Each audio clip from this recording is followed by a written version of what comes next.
Do you have a 401k and some savings for future retirement, but you don't even know if it's enough to live off of? How much is enough? And how often do you think about it? The team at JPEX Financial Group can help set your mind at ease. We specialize in creating strategies, doing the planning and managing of your financial, educational, and investment needs. We help clients pursue their investment goals with sound financial strategies. You deserve a personal, tailored plan. Lasting, meaningful, and open relationships are the foundation of our practice. You've worked hard for your money and should feel confident with your investment choices as you make decisions for your financial future. Your goals are our goals. We are dedicated to your needs and hopes for your future. Visit our website or give us a call at 860-430-5397.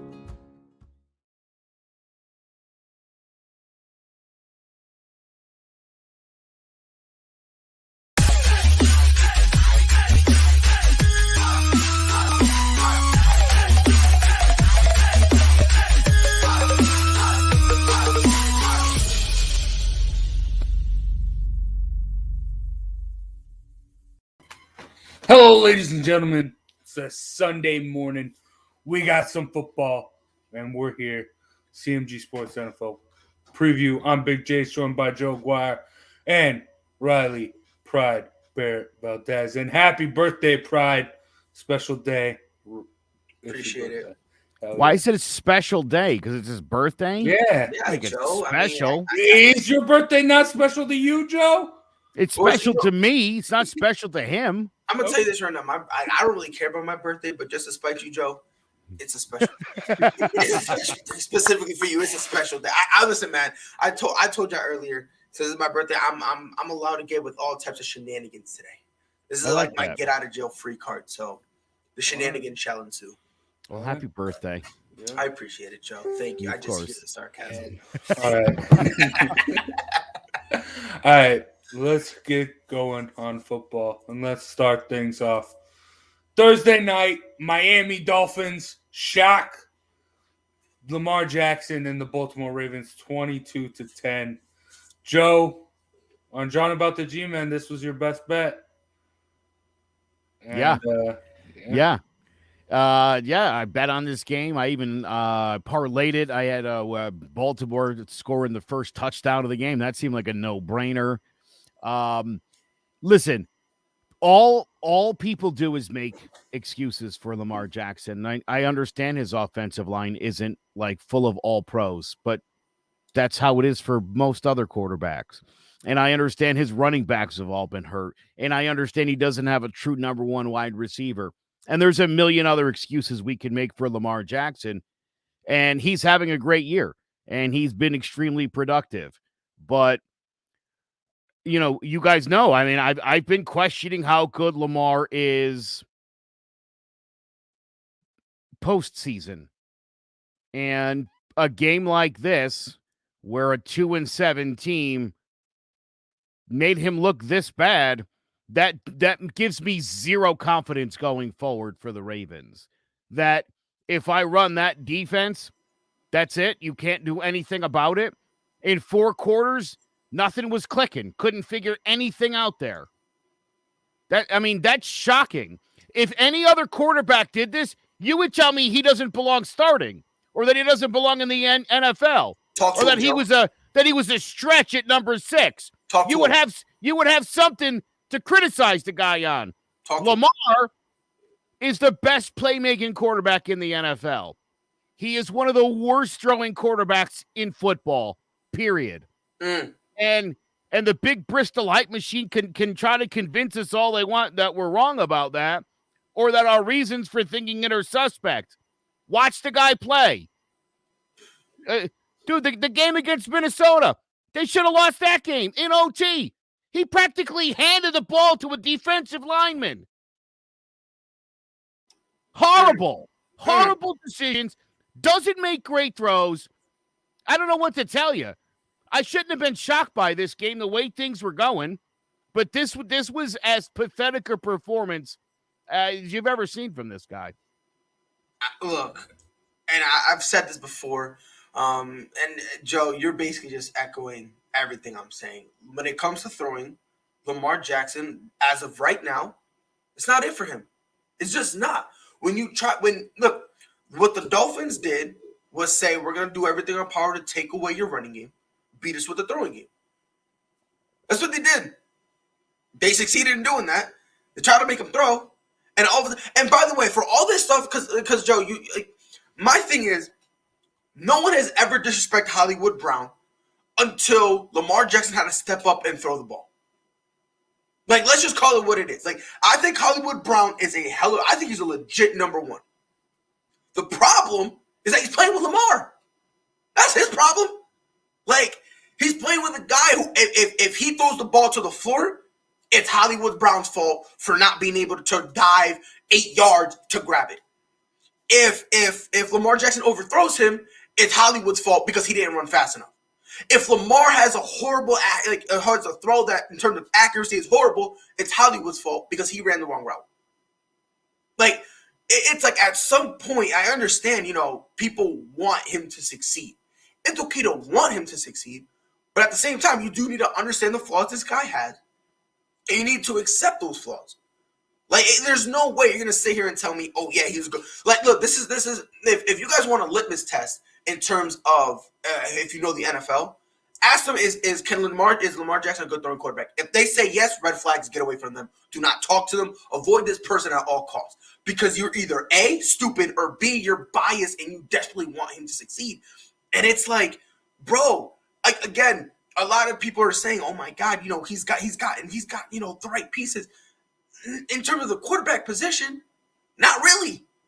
Not really. A lot of the throws he like if you really watch him, and it's funny, the things he do, we knock other guys for doing it. For instance, people want to complain that Baker Mayfield can't read progressions. So you're sitting there telling me that Lamar Jackson doesn't glare at Mark Andrews the whole entire time he's running this route? Are you telling me that he literally turns his whole back to a field and watches Hollywood run the route before he throws the ball? So it's like we knock other guys. And again, it's like, at what point do we sit here and just say, look, like you said, Joe, in terms of playmaking, the kid is phenomenal. Yeah. I'm not taking it from him. I think there's three guys in the NFL when the play breaks, they thrive in. And that's Baker Mayfield, Patrick Mahomes, and Lamar Jackson. I think these three guys love to improvise, and I think that when it comes to that, like when the play breaks down and you have those three, like one of those three guys, you shouldn't really panic. But after that, the problem is the play doesn't break down every time. It doesn't. There's times where you need to be able to deliver a throw. Look, Joe, I was watching the game last night. Oh, I'm sorry. Not last night. I'm off it on Thursday. Joe, there were some passes that I could have made after my car accident. Joe, I don't know if you saw the photos. I'm going to tell you, I was virtually, Joe, I could have moved. And I would have made those passes. And it's like at some point, we need to criticize him. But the problem with criticizing him is people don't understand. When you criticize someone, it doesn't necessarily mean you're saying they're trash. That doesn't mean that you're saying they're a lost hope. Isn't it also impossible to tell what anybody looks like without the right pieces around them? And so, again, I think my argument to what Jared says here is that, I mean, Lamar Jackson, is he just expected to have all the pieces to be successful, unlike a Daniel Jones? Or, I mean, there's quarterbacks all over the league that don't have a number one wide receiver and don't have a good offensive line. They're not having great seasons either. Right, because it's hard to do that. But I'm curious why. And I love Lamar Jackson. Like I said, I think he's the best playmaking quarterback in the league. But like Jared said, and also the worst throwing quarterback in the league.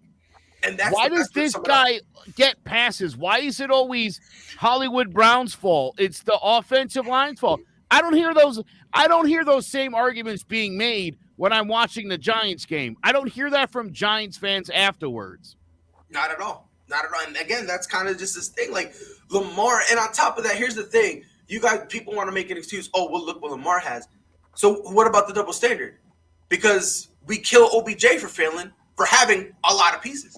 Like, it's like we kill him for like wanting more pieces. We kill guys like Tom Brady for wanting more pieces. People are killing Aaron Rodgers for wanting more pieces. So it's kind of like, wait, pump the brakes. Where's the double standard? You know what I mean? Again, he's not a good throwing quarterback. Wait, hold on. No. Jared's coming. Jared's Jared's coming. Jared's coming. You ready?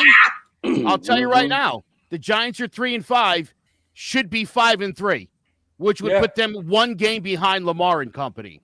So is Lamar doing more with less? No, not necessarily. Well, I mean, that's just wrong. I mean, he's bringing them to the playoffs every single year. Oh, I love Daniel Jones. Their defense has been elite in over the last few years. So I mean, again, right, let's not act like this is just. You're a Giants fan, Jace. I am. And I'm sure these two goofballs below us right here will tell you that the Giants defense won Super Bowls against the Patriots in 2007 and 2011, but that's not reality. That's not reality. It helps to have a good defense, as Lamar's proven, as the 85 Bears have proven, as the Chicago Bears of the last 5 or 6 years have proven. Having a defense you can hang around. Okay? But having a quarterback who doesn't produce, that's something that's really hard to do. Okay. Having a quarterback who doesn't make good decisions will inevitably see your season fall short. And that's what's happened to the Ravens every single year. And before every one of those postseason games, what do I always say? If it comes down to Lamar making a throw, I got the other guys, and I take the other guys. Well, hold on. By the way, let's be clear here. No one's saying that the 84, 85, 86 Bears. Hold on. Jim McMahon Jared, was a Jared, I got him. pedestrian quarterback. I got him. That was all Walter Payton. Give me a break. Let's go. I got him, Jared. Joe, listen to me, bro.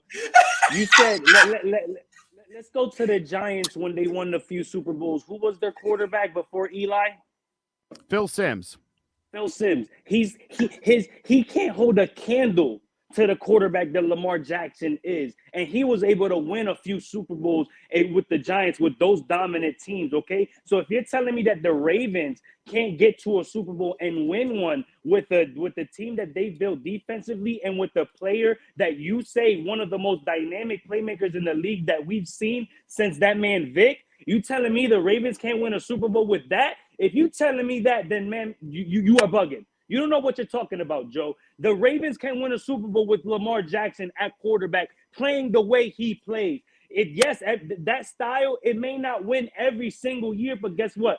That every year since his MVP season, including, he's come up short in the playoffs, and it's all generally been late in the game. Joe, he makes a terrible decision, and he throws an interception of some sort. He's cost them playoff games. He's not a good thrower. He's a great playmaker. But if I got to sit there and watch him in the pocket making decisions, that's not his strong suit. It is not his strong suit. And again, every single postseason, no, you don't need to be great. You need to be a Jeff Hostetler, a Matt Hasselbeck kind of guy. If you cannot turn the ball over and you can game manage, you know what outside of star quarterbacks, you know what kind of quarterback wins Super Bowls? Mac Jones types, the game managers, guys who don't turn the ball over, who can move the football up and down the field. Lamar Jackson looked pathetic the other night. That's 2 weeks in a row for me. I mean, 2 weeks in a row. The week before against Minnesota, there's no way they should have won that game. In OT, dude, he had to make a 4-yard pass to it right to a defensive lineman. That's the kind of stuff I would expect from a Daniel Jones or somebody of that caliber. Don't tell me this is the best quarterback in football or a top 3 guy, and that's what he does in OT against Minnesota. I missed this. I missed the angle. Y'all gotta start pissing off on purpose. I will say this. Real quick, and then I'll hand it over to you, Jay. To compare Lamar Jackson to Mike Vick is completely and utterly absurd, and we need to stop that narrative. Because Mike Vick has had the ability to consistently throw, which is something Lamar does not have. Now, if Lamar gets that, then sure. But at the same time, it's like everyone kind of wants to push this narrative like, oh, yeah, he's so great. And in terms of the athleticism, He's got it. But look, man, if you're out here missing like easy critical throws, I ain't no way. I don't know. I just felt like the whole Mike Vick comparison. I just felt like that was too early because I mean, let's call it what it is. That's kind of like us trying to compare Mac Jones to Tom Brady. Like, you know what I mean? Like, no one's gonna do that at all. It's what you hope these guys project to be. Stop hanging it on them early in their career. Mm-hmm. It's not fair, and it doesn't necessarily translate. Again, understand, I love Lamar. I think he's a great quarterback. But when Lamar has to sit there and throw the football, I always get worried. And one good game on a Monday night this season isn't enough to erase all that for me. Or to tell me he had a great 2018 throwing the football. Well, that was 3 whole full seasons ago. Yeah. But, I mean, with that... And listen, Sandra, that's not to say he can't win a Super Bowl with the Ravens. My point is, I don't feel good about him being in clutch passing situations because literally what I've seen in the last 3 years is he finds a way to fail that team. And it's not all on him. 100%, Joe. Right. And there you go. It's not all on him because, my man, listen, Marquise Brown, as good as he is, and he's very, very good. And Mark Andrews, he's top 5 tight end in the league. These aren't scrubs that he has on the offensive side of the field. But let me tell you something. He can use definitely another weapon to help him out more because with Marquise Brown and Mark Andrews, that's not going to get you to the next level. It's just not. It's not Travis Kelce and Tyreek Hill. That's not it. You know what I'm saying? Because it's Mahomes throwing them the ball. Lamar Jackson needs a possessional type receiver, a Anquan Bolden big body possession type that you know when you throw it there, he's gonna body anybody else in the corner position to get it. He needs a big body receiver, Joe. Like he does because guys like Marquise Brown isn't gonna jump up and go and get it. He's a miniature receiver, undersized receiver who has great speed. But as far as a guy like Lamar Jackson, he needs that big body out there, that like a Dez Bryant big body receiver out there to go get it. If they don't get that, he won't be successful. I said to you guys earlier this week, I thought OBJ should have gone to Baltimore. That seemed like the logical landing spot. You want to get all the targets, go to Baltimore. That would have been the spot. And it didn't even seem like he even entertained the thought of going to Baltimore. And I can't help but wonder, you're looking at a team that was 6-2 at the time. If he just looked at the quarterback and thought, that's not my guy. Yeah. And to be honest, Joe, even as great as OBJ is a right receiver, and as fitting as it might have been in Baltimore, OBJ still isn't this type of receiver that Lamar Jackson would need to be successful in that passing game because OBJ is take the top off the defense, one slant and take it to the house. Lamar Jackson needs a possessional type of receiver, a post in 15 route, post in, a big body like a tight end that's out there in the receiver position. That's what Lamar Jackson, because when you got Marquise Brown, a guy that, rips the top off defenses with his speed, and you got a Mark Andrews, a possessional tight end that has some speed and gets in. He reminds me of a Travis Kelce, not so much with his speed, but with his hands. He needs a receiver out there that's going to body the corner, you know what I'm saying, and make sure that he wins those battles. That's what Lamar needs. OBJ, as lovely as it would have been in Madden, this isn't Madden. And in with Lamar Jackson, I don't think that would have been the perfect fit. It would have been, actually, because the thing is, like we all said, like Lamar Jackson thrives when the play breaks down, and so does OBJ. When the play breaks down, he is one of the great route runners, and when the play breaks down, like, he's the only dude who can actually find the hole, run there as if it's like a designed route. So, I mean, it was there, but at the same time, Joe, like, let's be honest, let's call it what it is. If I don't trust the quarterback, why am I going there? I'd rather get less touches and go to a place where I know the guy's good, rather than go to a place where, like, in terms of the throwing. Yep. That's exactly what OBJ did, and then lucked out when Woods was out for the season. Yeah, straight luck. If we're going to call it what it is, straight luck. Like, I got to tell you, right, last thought of this, because I said to you guys just a couple of days ago, I don't think the Rams needed the help. I thought, this has all the potential to go south because someone's going to lose targets, and the problem just solved itself. So Rams, all the way. Like that. Just like that for me. Yeah, it's all over now. Hey, and we'll get to that, but I will say, last thought on this. I mean, you want to crucify Lamar Jackson. Where's the hate towards Patrick Mahomes as well? Because, I mean, they are actually not producing. They are actually not winning games. Lamar Jackson's winning games. I was about to say, you can make the case that Patrick Mahomes is playing worse. You can make that worse. I think big city. Here comes Joe. I'm almost ready to start using that word overrated. Listen, leading up to last year's Super Bowl, I heard this could have been 3 in a row. It could have been, had they beaten the Patriots and won the AFC Championship, but they didn't. And then they didn't win the Super Bowl last year. Now they're pretty bad. So everybody trying to fit this guy up with a golden jacket for Canton, slow your roll. Yeah. I've been saying this for 2 years. Why don't you give this guy 5 years in the league, and then we'll decide whether he's going to Canton or not? Because right now, he's not.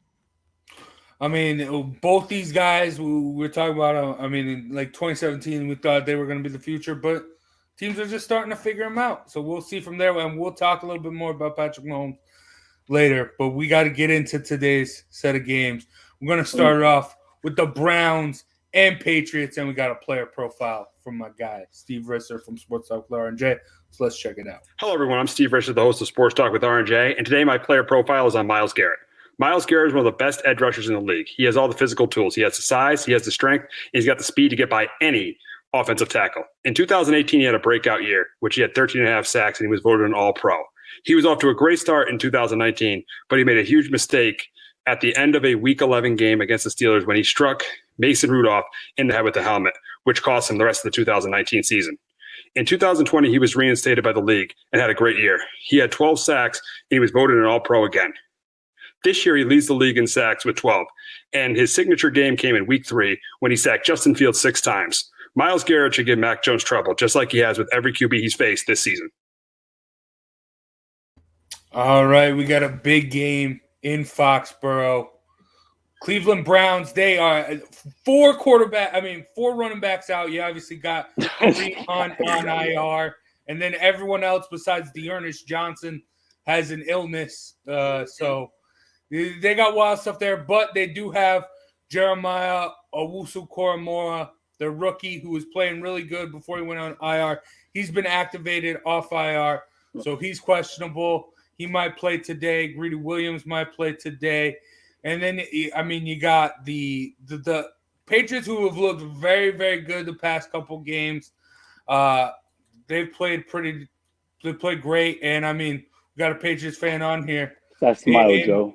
In Pride. So, Pride, what do you think of the Patriots? Before Pride, all you, give me 30 seconds to lay this out for you. The last time the Cleveland Browns beat the New England Patriots, Bill Belichick was the head coach of the Browns. If I smoke, I think you put that in the group chat. I think you put that in the group chat. I just wanted to flip it out there. Pride, take it away. I will say this: if I have Bill Belichick coaching, I'll take my chances. You know what I mean? It does help that they're basically their best weapon, Nick Chubb, is not going to play. You know, like that helps immensely. You know what I mean? Because now all we really need to do is dare Baker to, beat us. Like, he needs to carry this, this team. He has shown that he can potentially do it.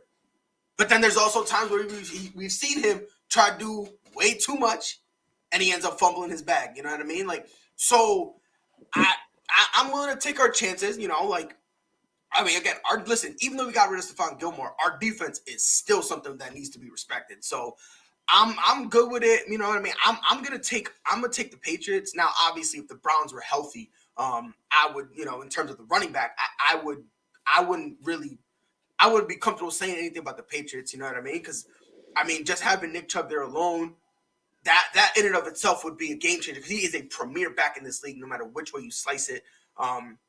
Their defense is a solid defense, but at the same time, if you really look at how our offense plays, we're not really going to try to take the top off of you every other play. Like, we just tell Mac, Mac, you know how to read defenses. Take what they give you, and that's it. Don't try to do too much. If you see a big play, go for it. But if you don't see it, don't try to force anything. That's what I like about Mac Jones. He don't try to force anything. He's kind of like, look, man, I don't care if I have 1 yard or throw like 1,000 yards in a game. I don't care. As long as we get the win, that's what I kind of like about him. I'm hoping we win. And listen, man, a lot of people was thinking that we was going to be horrible, especially after, kind of like, our start and everything. I have faith. I kept going. You know what I mean? Like, if we 6-4, that's as good as winning a Super Bowl, bro. I don't care what anybody says. That's good enough for me, baby. Because listen, imagine this. The New England Patriots without Tom Brady is still somehow in contention to win the AFC. Let that sink in. We are still in contention to win our division and the Buffalo Bills are still there. And we don't have Thomas Edward Patrick Brady Jr., which is my GOAT. I said that time and time again. You disagree, we can fight about it. I may lose, but the fact remains, Tom Brady is that dude. Again, it could be the biasness, you know what I mean? Because, you cut me right now, obviously the word Patriots will come out. But, I mean, look, with everything going on with Cleveland, I'm willing to take my chances with the Patriots. I really am. Again, we have respectable defense. The running backs are out. So we just got to dare Baker. And I'm willing to live with that. If Baker goes bonkers, I'm willing to live with it because there's a chance he goes nuts, but there's also a chance that he kind of chokes under that pressure. So I'm gonna go Patriots, and if I gotta give it to a score, I'll go 28-25. You know what I mean? 64 records is what we're doing. But again, Jared, you need to put it in context. Put it in context. No, he's playing with you. Oh, I was gonna say that literally is only a Patriots fan could get away with that kind of nonsense. But it's true. Joe, it's true, Pride. It's true. Context, you know what I mean? Only because of the conversation and whatnot. 100%. If you were a Lions fan, we would have kicked you off the show already. Right. No, you're right. You're right. You're good. You're good. But yeah, I got the Patriots. I'll go 28-25. Yeah. All right. But question for you, Sander. I mean, we talk a lot about Nick Chubb, Kareem Hunt. I mean, Dearness Johnson had a great first game. We talk all about these running backs. I feel like the O-line for the Cleveland Browns doesn't get the respect. They are just manhandling people. And can that O-line keep Cleveland in the game with the Patriots today? I mean, as far as keeping Baker protected and maybe getting those little 2-3 yard gains, sure. But that Patriots defense is just legit, man. You say respectable, they're not respectable. They are legit. They are probably one of the top defenses in the league still, allowing like 18 points per game. I think they're going to contain these Cleveland Browns for the simple fact that they're not going to have their backs. They're not going to – Dearness Johnson did have a top game, but if you're going to tell me Dearness Johnson is going to replicate something like that against Bill Belichick in New England, I don't think so. I'm not willing to bet my money on that. And I know New England has been struggling at home. They're like 1-4 at home this season so far. So, they kind of got to get that figured out at home. And this is a game where it's a trap game for any team going into New England. A lot of these top teams have gone to New England and haven't had their best game. The Buccaneers went to New England and almost got beat. Dallas went into New England, almost got beat. Cleveland's going into this game coming off a big win against the Bengals.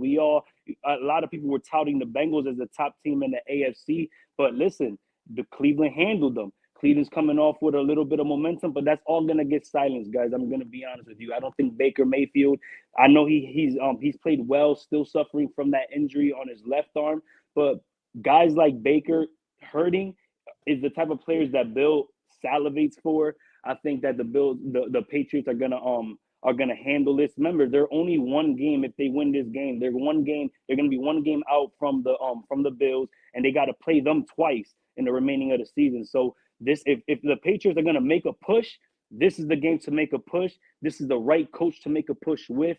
I think Bill is figuring it all out with Mac Jones. Definitely, I've conceded my take on the rookie quarterbacks, Joe. In the beginning of the season, I wasn't a believer on Mac Jones. I kind of had to see more, but Mac Jones has shown out to be the most professional quarterback coming out of that draft. He couldn't have landed in a more perfect spot with that coach. We all talk about Alabama and New England, Saban and Bill. They're basically like Undertaker and Kane, non-blood brothers. It's really that type. They really have that type of monumental status, and I just think that the Patriots are gonna make sure they handle this game because they know that their season rides on this because they could lose this game and still make a push, but it'll be a lot easier looking at 6-4 and making a push other than being at 500 because both these teams are going to be fighting for the final playoff spot. I believe they're going to both be fighting for the final wild card spot, and that's going to be determining on this game going forward. Because if Cleveland falls to 5-5, even though their division is only one of two divisions that no teams have a losing record, they still going to be at the bottom of that pile. And the the AFC North is no snooze fest. They got all those teams are like 5 wins. So if both teams understand that the rest of their season relies on this game going forward, and I think I'm going to put my money on the coach who has been here, done that. So Bill Belichick is going to handle it. I'm going to say 24-17 because it's going to be a defensive game. Myles Garrett, you already know what he's doing in Cleveland. And, those boys in that defense in Cleveland is also no snooze fest. I think Mac Jones might struggle a little bit, but he has the better coach to put him in a better position to win. And it's getting colder. We already know how it is in New England when it's cold. It's like Boston in October. They're freaking scary as hell. So I got my money on New England winning this game. Saints, Bucks, Cowboys. Those are 3 of the 4 teams that the Patriots have lost to at home. The other team was against the Dolphins in week 1. And if Lamar can lose to the Dolphins, I suppose Mac Jones can too as well. I won't beat this to death. I think you guys pretty much both nailed this. I'm taking Bill Belichick against a quarterback I suspect he doesn't like. Anywhere where there's feelings for Bill, and I know he's not fond of Cleveland, I think Baker's in for it today, as good as Myles Garrett is, and I think he's definitely going to put some pressure on Mac Jones. It's going to come down to Mac Jones not making any mistakes and probably Baker making at least 1 or 2. And that'll be the difference in this game. I suspect close 20-16, something in that neighborhood. On John about the G-Men, I said Baker Mayfield's going to be my fantasy lock. I think he's going to have a day today because I think both these defenses, it's all about the DN. The Patriots, if Judon can get pressure on you, force you to make mistakes, J.C. Jackson's there to get some interceptions.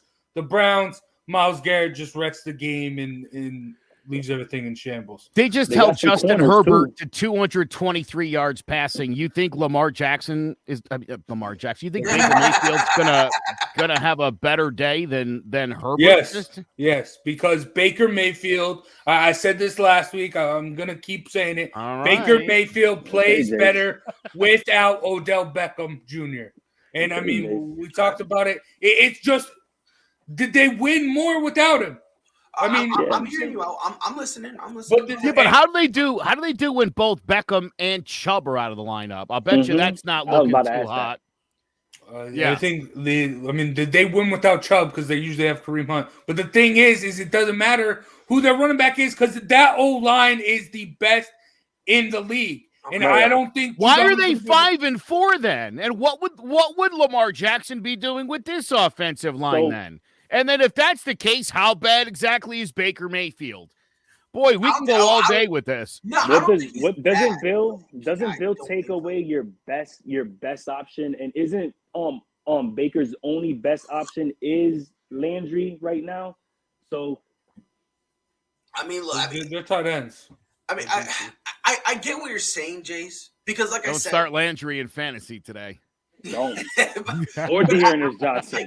Like Jace, I get your point because I did say they're gonna put the pressure on Baker, and it's gonna be Baker. You're gonna have to ball out. You're gonna have to beat us. So I do get your point. I really do. But I mean, to say it's a lock, it's a risk because again, we've seen Baker when he has to do it. There have been times he pulled it off, but just the same amount of times he pulled it off, just as many, if not more. He looks like a deer in headlights, and he looks very panicky. So I wouldn't go as far to say it's a lock. Is it a possibility? Definitely, because, again, we have seen him, but I'm not going to go for that, especially against Bill Belichick. who already don't like Joe said, if Bill Belichick has even a little emotion, excuse my friend, you're messed. You done messed up, Aaron. So you know what I mean. Like it ain't ain't no way I'm. Listen, bro, you got Baker bench him because ain't no way, no how he even has any chance. Because Bill Belichick is probably gonna make him look like a scrub. I got the score. We'll go. You say you got Baker balling out. What's the score? We'll go 31-17. I was going to say, who's winning? Who's winning? Do a 37-24 or something. Come on. The Browns can control the line of scrimmage. I think that offense. I disagree, though. They get the ball movement, eat up time on the clock, and get it. I don't think the controls as much as they're making it seem. Hold on. Jace knows what he's talking about. He picked Yair Rodriguez last. Never mind. Oh, why you gotta bring up old stuff, Joe? Why we gotta bring up old stuff? It's still fresh. Why we gotta bring up old stuff? It's still fresh. Why we gotta bring up? I'm just trying. Look, it's just we'll see what happens. No, when the Matt Jones threw 4 TDs. Matter of fact, I'm up. I hear what you're saying though, because I can say 45, you can make an argument though. You can make an argument that the Browns have the better line on both sides of both teams. Like I guess they've had the better offensive line and the better defensive line. If you're looking at just straight paper and the talent, yeah. But I mean, and if you're looking at specifically the game is won in the trenches, I guess that for Jace's point, that absolutely that I get it. But Jace, it's not so much just the game is won in the trenches and they have the players in the trenches to win them the game. The coach, if you're gonna rely on Stefanski going into New England to pull out a win against Bill Belichick, I'm sorry, bro, that they're basically betting against the guy that was playing with Brady for almost 20 years and won six Super Bowls. There's a reason these teams come in with the same record. Yeah, I get that. I get that, but also the same thing. Like this game is a lot closer than for all 4 of us to pick the Patriots. That's all. Also, no, fair enough, Jace. Look, I think you make a great point, and you're right. I mean, I think if the Browns win this game, it's because Baker plays out of his mind, and we know Baker's capable. Oh, yeah. He's certainly capable. And I think our point is expecting Baker to be brilliant.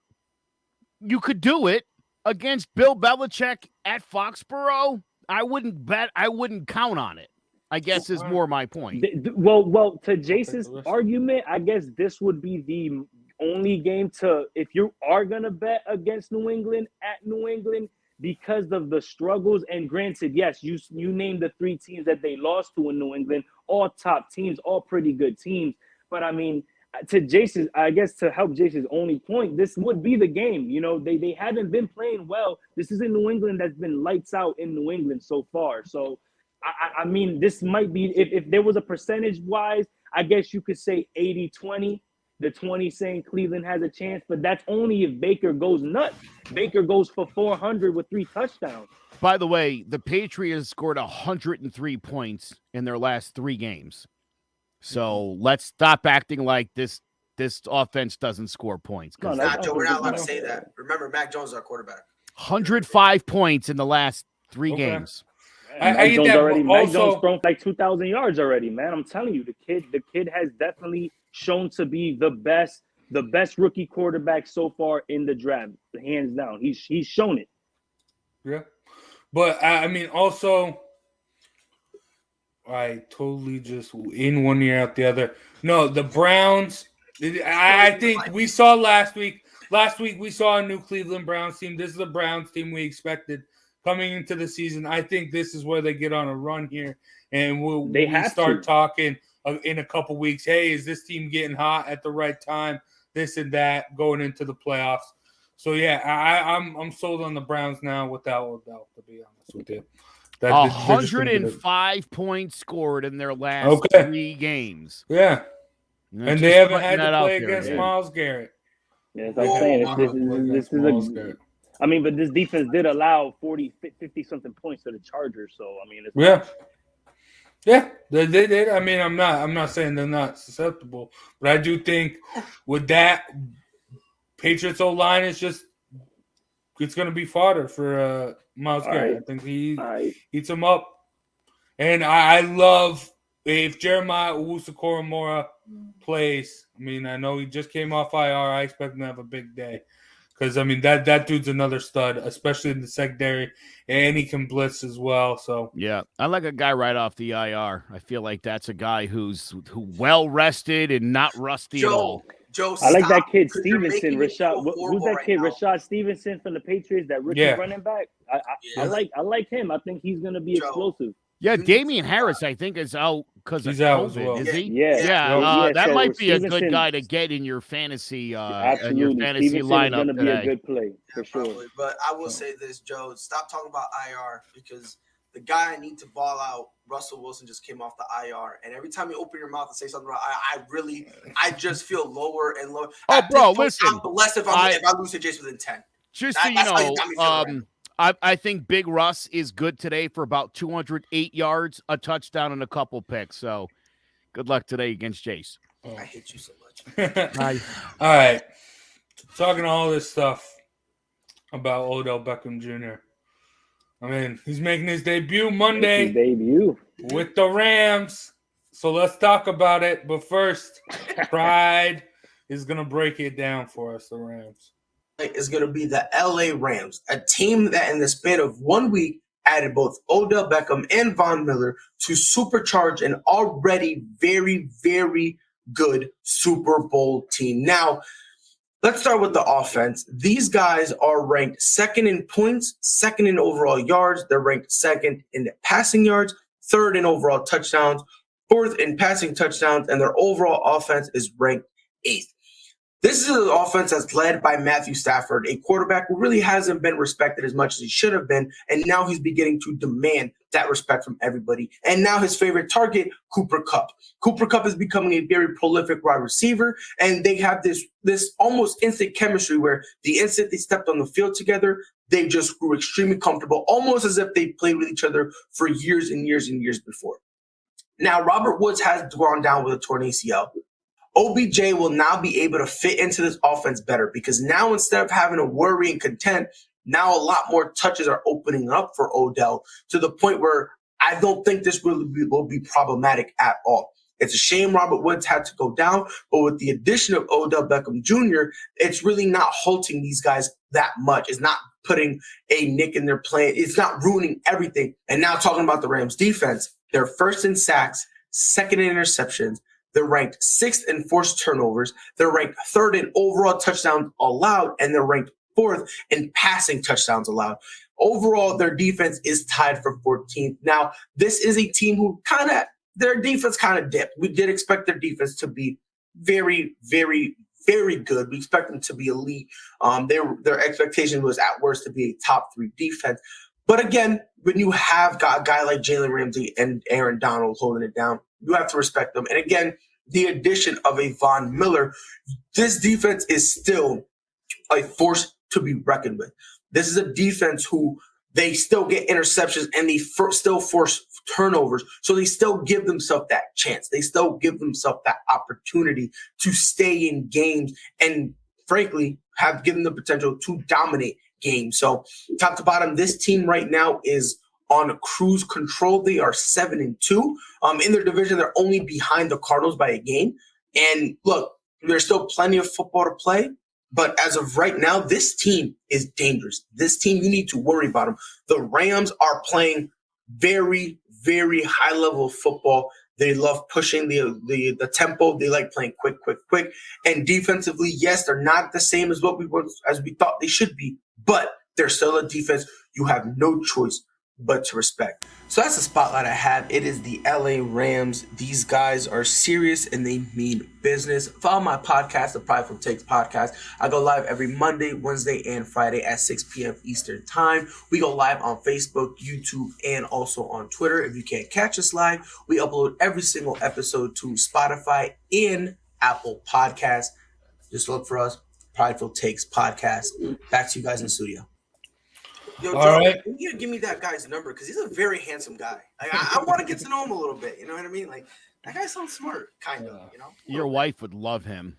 I hope she does because that version doesn't talk back. All right, that was a good one. I'll give it to you. That was a good one. All right. Let's get this Monday Night Football game. Rams off a loss to the Titans. I mean, Joe, you and I picked them on the show, and then Zay was like, no, it's all set up. And then you listened to Zay, made some money off of that. But also, I mean, they're going into San Fran. San Fran hasn't won a home game yet. Will this be another letdown week for the Rams and the Niners get their first home win? I hope not. I already rolled some money out on the Rams. Great job, by the way, Pride, with that team profile. It was funny. Yesterday or the day before, I asked him who he was doing for the team, and he was like, "Oh, I had to go with the Rams." And I wrote back to him, and I was like, "Oh my God, thank God," because I was going to be like, "I hope you're doing the Rams." Obviously, and yesterday I'm posting up, the news came out about Robert Woods, and he's like, "God damn it, I got to redo it all. I got to update the whole piece." And thank you for doing that. Obviously, you could have done that on Monday, and you would have had to change it 3 times the way things were going. Oh yeah. But listen, dude, we all know the Rams are all in. The list is endless from Stafford to obviously the Miller and Odell and just the past couple of days. These guys are for real. It's funny to see both the Rams and Browns defenses sort of middle of the pack. I think a lot of that speaks to the garbage yards that teams are throwing against them when they fall behind in these games. I think that's a major factor in all this. My brother's a big 49ers fan. My older brother, we were talking the other day. He, for the life of him, cannot figure out why Jimmy Garoppolo is still the starting quarterback. He said at this point, and he's been a Niners fan his whole life. He was very excited about Trey Lance. He's always been a defender of Garoppolo, but he's like, dude, this guy just is useless. And it's time to turn it over to the kid. I'd rather lose a whole bunch of games. I'd rather go 3-14 and give Trey Lance the season. You're not winning this division. There's way too many good teams in it. You're even pretty far back in the wild card race. I mean, you're competing against teams like the Giants and Falcons right now for that last wild card spot. Start Trey Lance. It's time. Now, as far as the Rams go, as I said, and I'll repeat what I said, I was concerned about the touches and the targets for Odell. That goes out the window with Woods being out for the season. And to me, it means that this Rams offense is as good as it was before the Woods injury. I don't think we're going to have an issue with targets now. I think what you're going to see is a very happy and very productive Odell. That team is phenomenal, man. I doubted Matthew Stafford when the season started. I said, look, he's in a winning situation. Let me see how he responds to that, because it's been like 10 years since he's been around any kind of winning. He's embracing it full throttle. And as for the game with the Titans last week, just because Derrick Henry is out, I think it's easy to assume that the Titans aren't a good football team. And everyone likes to talk about how bad their defense is. Again, slow your roll. Maybe take a look at that. They've got a real bend but don't break defense. They come through in the clutch when they need to. They make the stops they need to. Yep. Sometimes that's enough. And right now for them, it is enough. But yeah, I think the Rams roll big in this one. This is going to be like a 35-10 kind of a game, I believe. Yeah, I don't blame you for feeling that way. And I said it before, like, I thought this Titans defense, I thought it was going to be an opportunistic defense, and that's what they've been doing. You know what I mean? When you need that one stop, when you need that one, they provide it. You know what I mean? Like, if you need that crucial stop, they will step up to it. Look, to answer the question about why Jimmy Garoppolo is starting, I mean, look, they clearly have no faith in Trey Lance. I've said this before. I don't think Trey Lance should not have went to the draft. I mean, personally, I don't think the kid is ready at all. Like, I'm glad. Look, I was so nervous because I really thought, in my projections, he was falling like deep, like originally, and I was so scared. Then all of a sudden, I was like, the Niners would think about it. I was like, let's go. Thank God, there's a delusion. There's 2 delusional fans out there. I guess the Jets saw something in Zach Wilson, and now the Niners see something in Trey Lance. However, Trey Lance is not ready.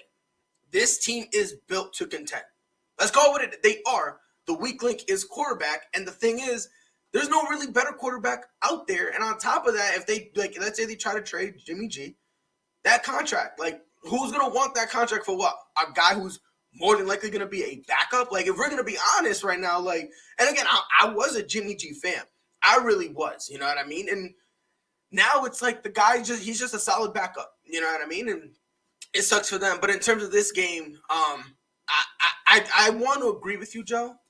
But remember, we thought the same thing about the Titans.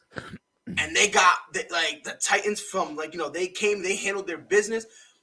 If the Rams come out lackadaisical, they could lose. And I don't mean lose. I'm talking about lose handedly. Like, I'm not talking about nothing close. I'm still rocking with the Rams, but they need to bounce. They can't come in thinking playing this way, the same exact way that they played against the Titans. They cannot do that. I wouldn't be surprised if they lose on purpose. You know what I mean? Like, trying to get OBJ acclimated into when they start forcing him throws to keep him. I wouldn't be surprised if they do something like that, where it's kind of like, yo, Coop, we'll give you some touches, so that way, that we know you're alive. But Odell's getting forced. Like, I wouldn't be surprised if that happens. So, I mean, I do got the Rams, but they better not mess up. They need to come in with a purpose, because if they come out how they came out against the Rams, people are gonna against the Titans, they're gonna look at this Rams team way different, because like they almost have this attitude like we already won it. And it's like, yo, Matt, like bro, you barely got a tan. You haven't been in LA that long. Like, relax. Sander, let me ask you this, sort of based off of what Pride just said. I feel like there's two legit contenders, two teams that are ready now kind of teams, the 49ers and the Browns. And those are the two rare contender type teams where I think the number one issue that needs to be fixed, QB. Well, that's the reason why the quarterback position was, figured out for San Francisco in the draft. I know they don't believe in Trey Lance right now because he was a project going in. And quite frankly, I'm one of those as well that didn't believe he should have been drafted that high. But that's the way the NFL is going ever since, catching lightning in a bottle with Patrick Mahomes. Everybody is trying to get that advantage, especially with the rookie deal. Get these rookie quarterbacks that are good on rookie deals, try and build within the team around that. This is just the way that the NFL is doing things now. And Joe, stop waving that coffee. And is that Cumberland Farms? No, it's at Starbucks. I got it at Starbucks. I was about to say, it's like $4. Well, because I see the clear bottle, and I'm thinking, I know that's not Cumberland Farms dollar little watered down coffee that you're drinking. But back to that question, these two teams, the Browns and the Rams, they are in that position where they're a quarterback away. The Browns, though, the difference between the Browns and the Rams, though, Joe, is that the Browns are already built defensively and run game wise, and with Baker, he can do enough to still get them to a Super Bowl and maybe win.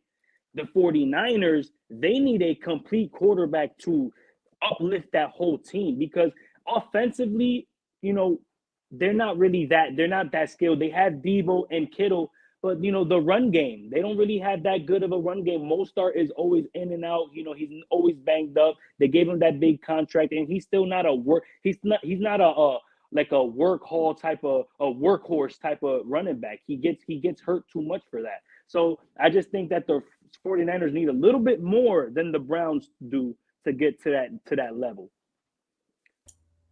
With the same cup, I'm gonna say, do you get a discount, Joe, if you go with that cup? Like, if you go with the same cup, do you get like this? I don't know, because I've never done that. I don't know what you guys think of me or what I am. I'm a little hurt by it, but I'll take it. I know people that go to Dunkin' Donuts, buy that cup where with 30 cents they get a refill. I know people that do it. I thought you was one of those, Joe. But hey, to get to this game, Joe, guys, I respect that it's a divisional game, and I've always been one to say when it comes to divisional games, records don't matter. I'm really one that believes that, but I'm gonna contradict the hell out of myself with this game, because I believe that the Rams, after getting punched in the face, beat the shit out of by the Titans last week, really getting in LA in prime time, because that was a Sunday night game. They got demoralized. They're going to come back with a vengeance. They know that this is a divisional game. These are the games that really matter to the record, and they're going to be fighting for that number 1 seed as well. This is the Rams are up there with Green Bay. They're up there with the Buccaneers to battle it out for the 1 seed. So they know that they can't come into this game lackadaisical, like Pride said, but also they know that they're going to come in here handling business. I don't think the Rams are going to fall 2 weeks in a row. They're just not built that way. Sean McVay realizes that his owner is putting the pressure on him to not only get to a Super Bowl this season with that beautiful stadium that they built, but also to win it, because it'll solidify the Rams as a powerhouse in the NFC and the NFL, no longer as one of those teams that people just come to visit and watch. Because for a long time, NFL teams would come to LA and it was basically a home game for every away team because they would have fans from all over the place. The LA Rams knows that this is the year that they went all in. They can't let going all in go to waste, because there's no reason to bring Von Miller and OBJ if you're not going to be contending for a ring. So Sean McVay, I believe he's going to take his team. What's up, Joe? What's up? I just came across some interesting stats. I need to share this with you guys because this blows my mind. The Niners have won 4 straight in this series. They're 5-3 since Kyle Shanahan took over and Sean McVay became the Rams coach. Garoppolo's won all 4 of his career starts against the Rams despite throwing 5 INTs. However, the Rams 4-0 on the road this year. Take those numbers, do what you will. That's why I'm saying you can't say that's why I'm crazy. Saying you can't say it's just gonna happen. Crazy. Joe, it could be a trap game. A couple weeks ago, it can, Joe. It can be a trap game. But Joe, this game is in San Francisco, right? It's probably like a 3-hour drive from LA to San Fran. Guess what? That team will travel. That team, you will see. San Francisco's that type of team where if their team is struggling, their fans won't be in those games. So if their teams if they see that their team is 3-5, guess who's going to be at that stadium rooting for the Rams? A lot of Rams teams. So I know that these divisional games can be trap games. You know, you saw a few trap games happen last week. You know, 4 of the 8 division leaders went down last week. This week, not so much. This won't happen. It won't repeat. So I believe that the Rams are going to handle their business, move on to 8-2, and be contending for a number 1 spot, because that's why you brought OBJ and Von Miller for. And to touch on that, on the Robert Woods thing going down, you know, how much of a perfect timing could that have been? Signing OBJ and literally the day after he goes down. So it all I feel like it's gonna work out, because I know OBJ at your 3 is deadly, but you know, with OBJ at your 2, you could still win a championship. So I'm excited to see this game. I'm excited to see the Rams going forward. It's just another year Dallas doesn't win shit. Real quick, that's not what trap game means. That's not what it means. Like, trap game is like a week-to-week thing, right? So for instance, who do you have winning and handily right now? People have the Rams winning over the 49ers, right? Last week it was a trap game, not because Buffalo was winning, none of that. It's because Buffalo was the heavy favorites. That's what makes a trap game a trap game. If you want to use what happened before, okay, fine. I mean, you can, but that's not a deciding factor. It's really who's the heavy favorite, and that's what makes it a trap game. So, okay. Thank you for the definition of a trap game. Thank you so much for that. Like, we didn't know what that was. Some people don't know. What no, you know what? Stop. I'll be quite honest. You know what? I mean, well, we all think we know what a trap game is, but yeah, I mean, I don't know. I almost feel like what Jared says is right. I think last week was their trap game. I think that's yeah. But that said, the Niners have kind of owned them the last couple of years. Although that said, they're 1-8 at Levi Stadium since last October. So again, I can't make heads or tails of this. I expect the Rams to roll, but if they don't, it'll be because the Niners rushed for more than the 39 yards they had last week. Yeah. And I mean, that is a recipe for a loss if the 49ers run for less than 40 yards in a game. Yeah. And you bring up all those Niner stats, Joe, but a few weeks ago, everyone was so high on the Rams against the Cardinals because Sean McVay he's always beating the Cardinals. So eventually, never is never, never forever, as I've been saying all year. Dude, right on. It's like, dude, there's no way that the Rams are going into San Francisco and beating Garoppolo. I mean, I get it. I get what you're saying. Things are not supposed to happen, but they do. And then when they're not, they don't. I don't know. This NFL is the most messed up.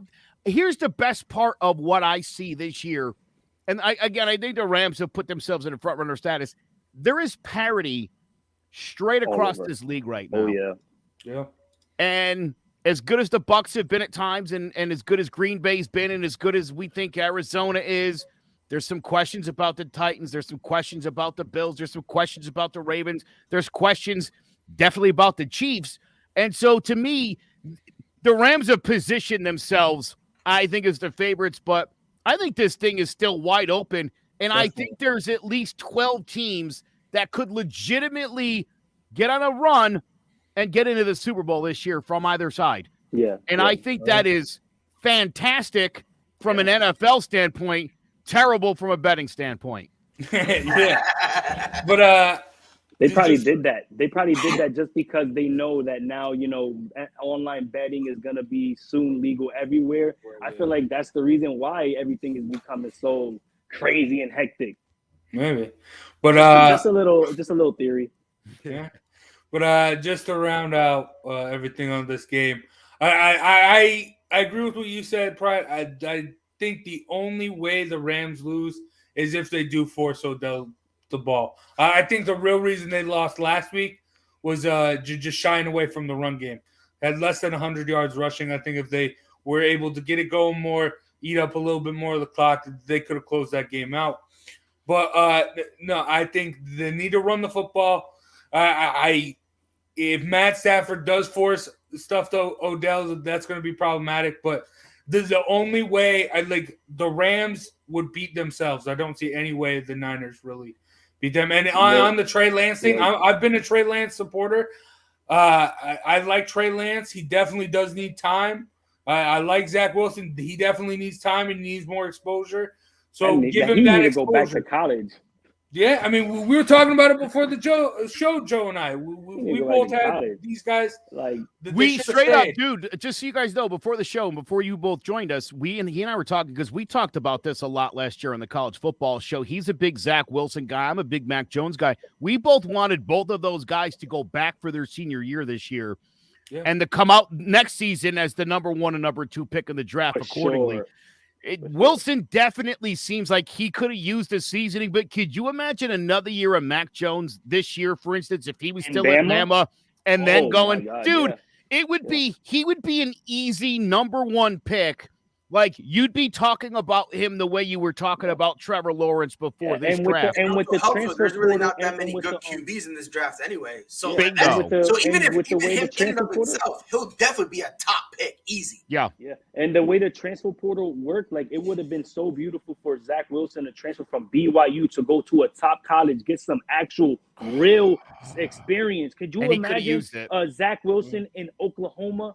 Other than a Spencer Rattler or something, I'm just saying, like, he could have definitely used it to his advantage. You're preaching to the choir because we both, again, we are high on both of those guys, but we were both a little concerned. And my whole thing with Trey Lance was very similar. I'm like, this guy played 10 games at West Dakota State Community College or whatever it was, and it's like, I was amazed that he went that high. Amazing. Why don't you go right? To me, that was a perfect guy to hit the transfer portal. Go play at Auburn or Mississippi State. Go to the SEC. Hang with the big boys. You get some good receivers. Go to Coastal Carolina. You could go to Coastal, maybe, but they're kind of booked up at the QB position right now because Grayson McCall, who will be a number 1 pick in the NFL draft at some point, is coming. I do real quick want to touch on this last point for the Rams, and I'll pass it to you guys to finish it. I think, like I said, the Rams are going to start hitting on all cylinders. You got Stafford, who's still playing at an MVP candidate level. Cooper Kupp, who's also playing at an MVP candidate level. Like, if Cooper Kupp could get the triple crown for wide receiver, catches, yards, and touchdowns, he could definitely solidify for his case for MVP. And I mean, it's basically the Island Boys of LA. You got Island Boy Matthew Stafford and Island Boy Cooper Kupp. I mean, you can't go wrong with them. You can't. Thank you for bringing up the Island Boys. I do know what that is, by the way. I had to. Hey, not right now. But all right, that's gonna do it for Monday Night Football. We all got the Rams. Rams should win. Who knows? Maybe another shocker again, but let's hope not. But let's take a quick break, and we'll be back. Sander is gonna break down some fantasy stuff for us. So stay tuned. It's been a pretty wet summer in Connecticut, and that means more mosquitoes than ever. If you didn't have your home service for mosquito control and find you're spending most of your time outside swatting those little pests, you are in luck. Mosquito Shield of Central Connecticut provides the best value in mosquito control services because of how they treat your yard using the Mosquito Shield tailored treatment system. They don't use a fixed schedule or an identical product one-size-fits-all service program because you can't control mosquitoes on a set number of sprays or visits. Unlike the competition, Mosquito Shield of Central Connecticut will service you for the season, whatever it takes to provide superior results. This promise has awarded them an industry-leading consumer retention rating of 90%. Visit MosquitoShieldCT.com to schedule an appointment with Wade DeCesare and enjoy the rest of your summer mosquito-free. That is Mosquito Shield. Make sure you check out their services, MosquitoShieldCT.com. And when you sign up for their services, make sure you tell them Clovecrest Media sent you, and they will give you a little discount. Now, Sander gave us your top 3 fantasy performers that you think will perform today, and let's break it down. Yes, sir. So I got at quarterback position. Listen, man, can I say anything more? Like, the man is the GOAT, all right? He's coming off a bye week. A lot of noise, a lot of moves been made in the NFL. A lot of people are talking about the Rams like we are. We were just talking about them. And he's been hearing that noise, and he's going to put people on notice and let these people recognize that he's still the best out there. And he's going to go out there and show out for over 25 points. I got Brady giving me a solid 25 plus. If he can't give you 25 plus this week, come at me, come get me. You know where to find me. At the running back position, dude, guys, this guy is a stud. Harris is a complete stud. Like, the only thing the Steelers really need is a dynamic quarterback to help them out even more. But still, even with the old brick Ben Roethlisberger, he probably moves as slow as a brick when he's in the pocket. But still, he's been able to dominate this season, a top 5 runner every single week this season, and he's going to continue eating. I got Najee Harris giving me a solid 27 points. Again, if he can't give you 27, if he gives you 20 and you lose, you can come at me. You know where to find me. And at wide receiver position, you know, this is a team that they just lost their big guy and they still been able to win. And if you look at their record, if this was a boxer, like, look at their wins. They got wins against top dogs. They got wins against the Chiefs, against the Rams, you know, against the Colts on a game where Jonathan Taylor was also trying to put his name out there with Derrick Henry, and they still managed to win.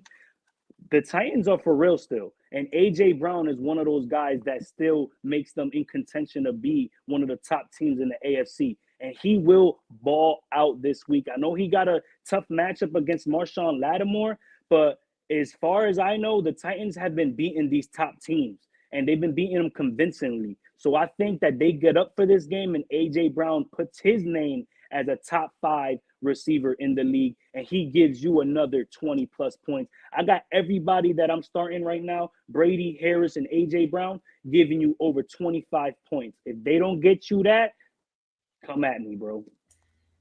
All right. And, I mean, we're just talking about A.J. Brown. Let's get into the game. Let's get it. There's the Titans, host the Saints.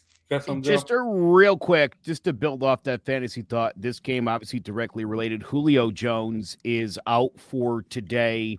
It looks like Murray, Hopkins, and possibly more all out for the Cardinals. We know Woods is out for the Rams. It looks like Von Miller also isn't playing, and Big Ben is out with COVID against the Lions.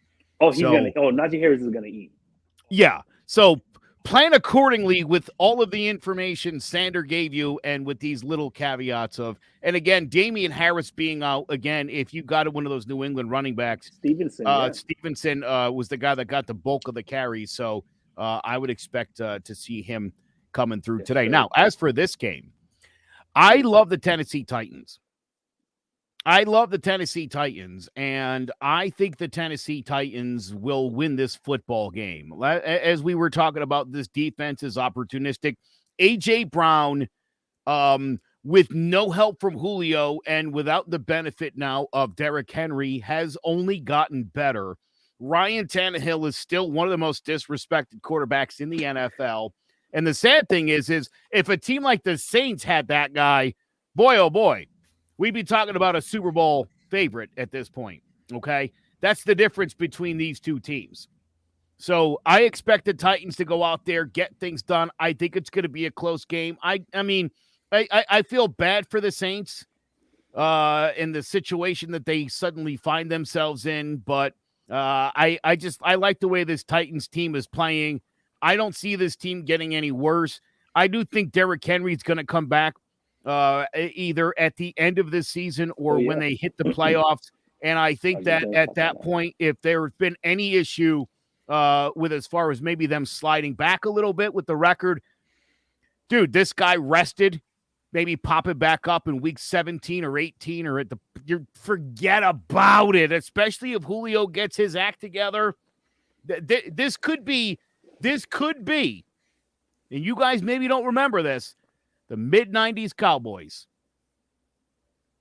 Troy Aikman, Ryan Tannehill, about on par. All right?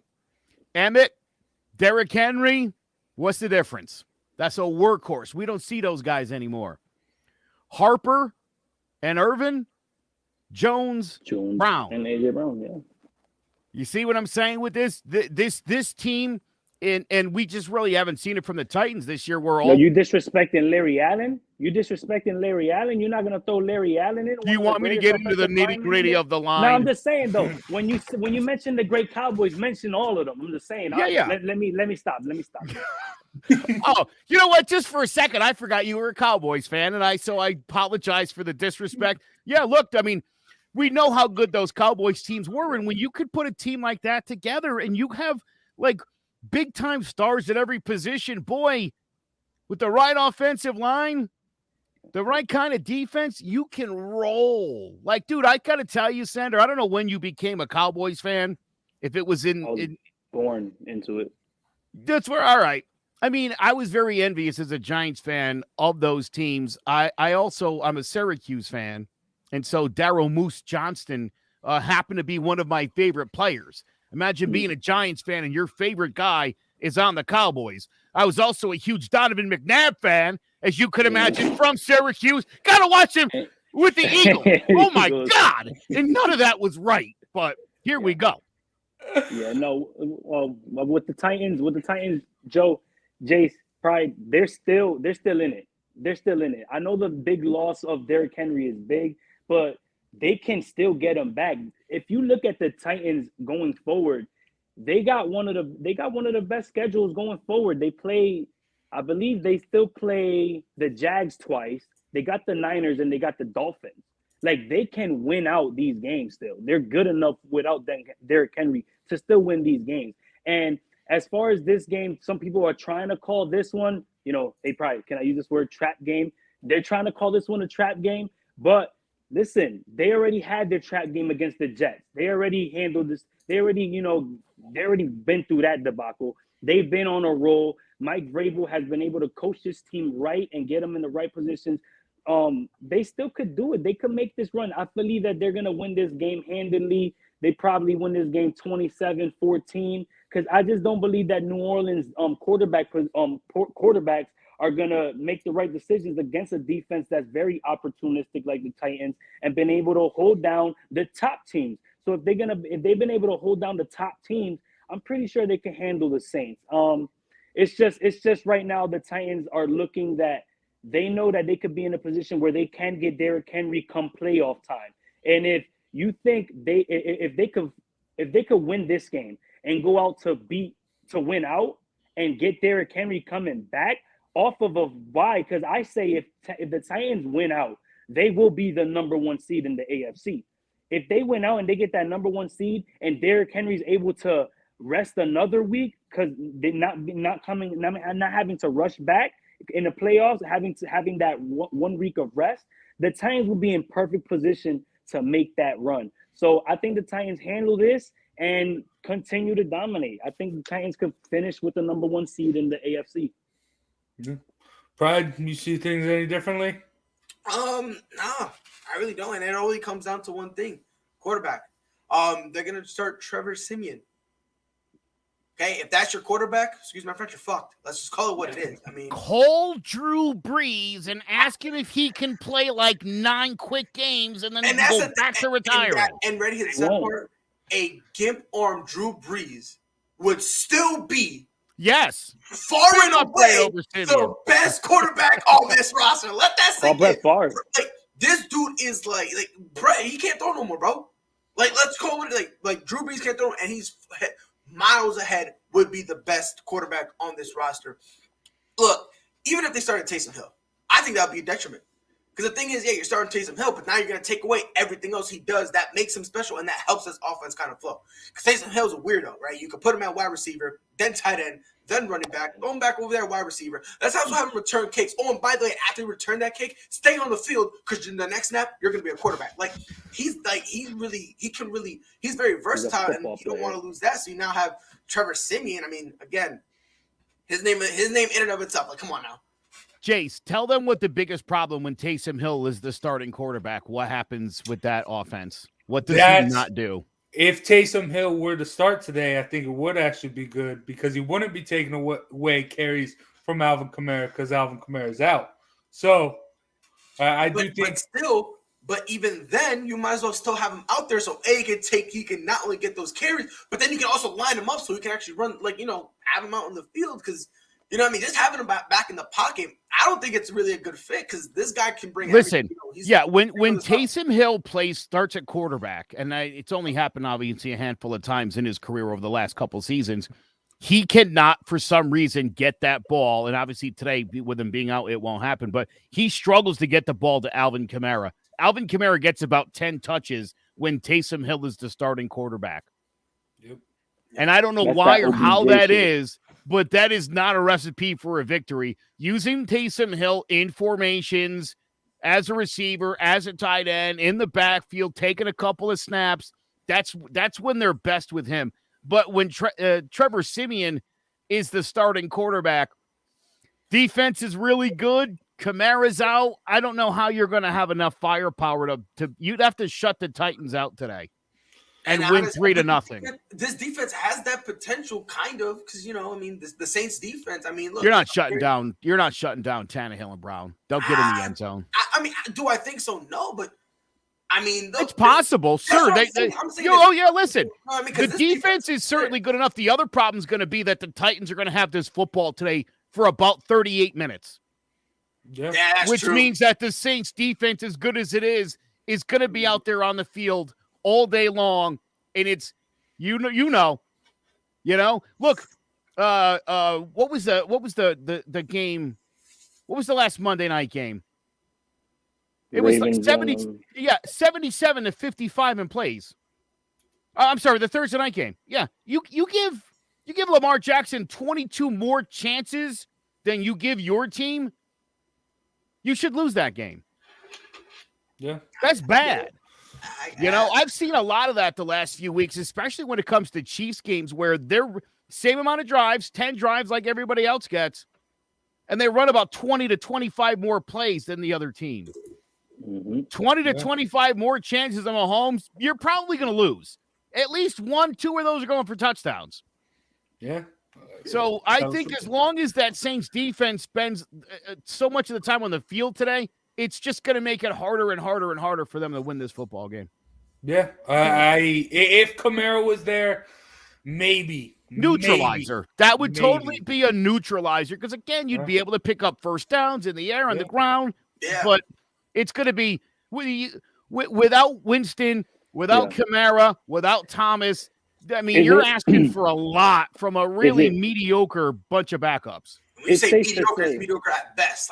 Let's also throw that out there. Like, It's safe to say that if the Titans had Derrick Henry, they would probably be the only for sure bet in the AFC to Correct. come out. I could not agree with you more, Sander. That's 100% correct, I believe. Yeah, but I mean, the only way I could see the Saints win, I mean, it's gonna have to be defensively, and Tannehill would have to have a Miami game. Complete shutdown. Don't do it, Joe. It would have to be a Probably complete yeah, shutdown. you did it, Joe. I love Oh. Jared. He's so awesome. He said Titans had a huge win last week. It's a trap game. And it definitely is. I No, think it's not. especially Not. Without when you Kamara. could listen, Without Kamara. considering their best wide receiver, their best running back, Yep. and their best quarterback are all out.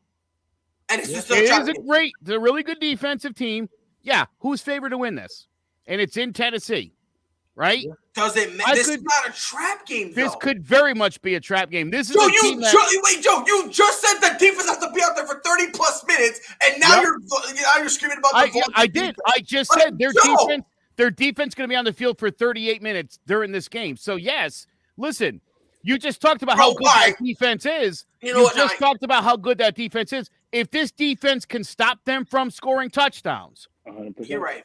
they can keep it to field goals. You're right. No, you want to turn this into a kicking game. Now the Saints have a shot. By the way, that would be again, for me. You got it. No, you know what? You guys are That's right. how. And while we're going at it, the Lions and Steelers, that's another trap game. Like at this point, we just saying trap Every game. week is a trap game. Because it's a fun word.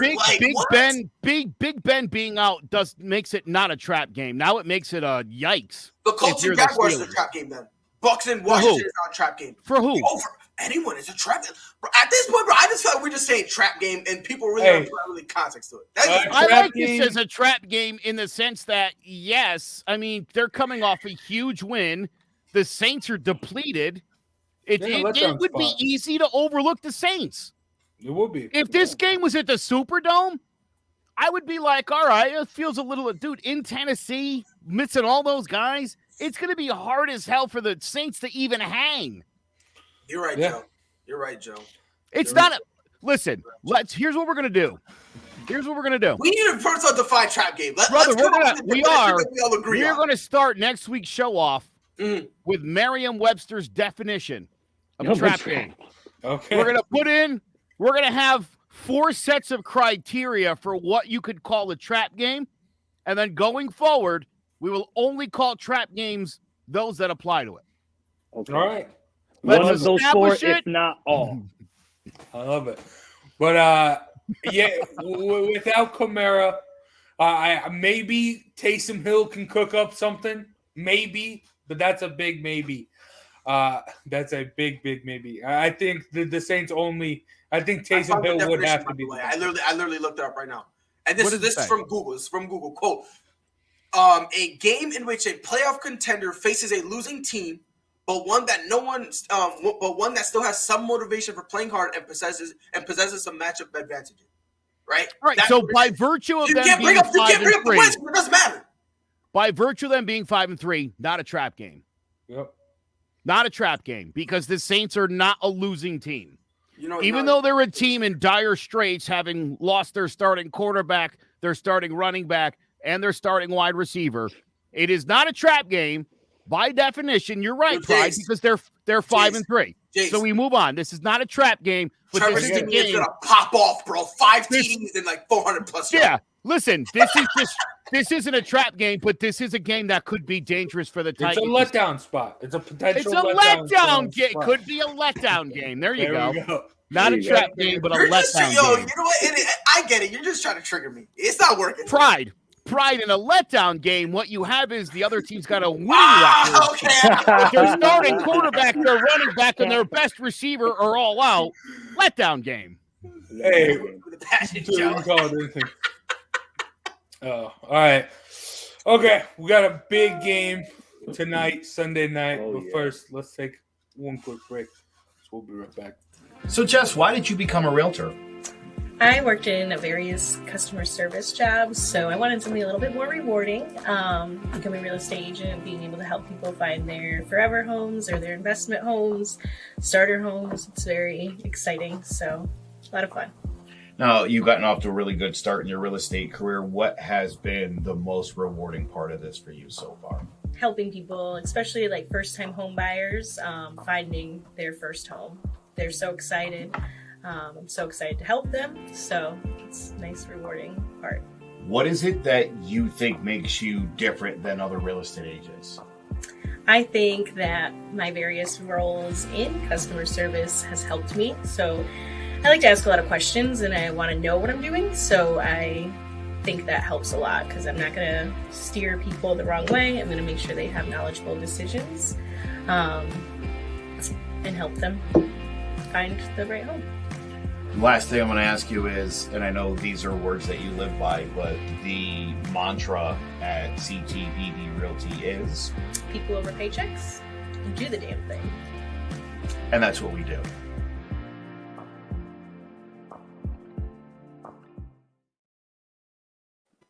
I like that. I like that. Yeah. Do the damn thing. Yeah. That's the damn thing. That's what it's It's all always about. intimidating talking to a man with a man bun. Yeah, it should be. But big shout out to Jess Rydell. If you're looking for a house, make sure you hit her Joe, up. Send me tell her them info, what Joe. you Send me her info when you can. Send me her info. Hey, it's I right at the definitely end. will. I definitely will. She's amazing. A great realtor and just Hell yeah. a very community-driven and charity-driven person, too. So Looking to get a house, baby. Looking to get a house. All right. we'll set you up. Yeah, Yes, sir. let's get things going. Tell them Clovercrest Media sent you.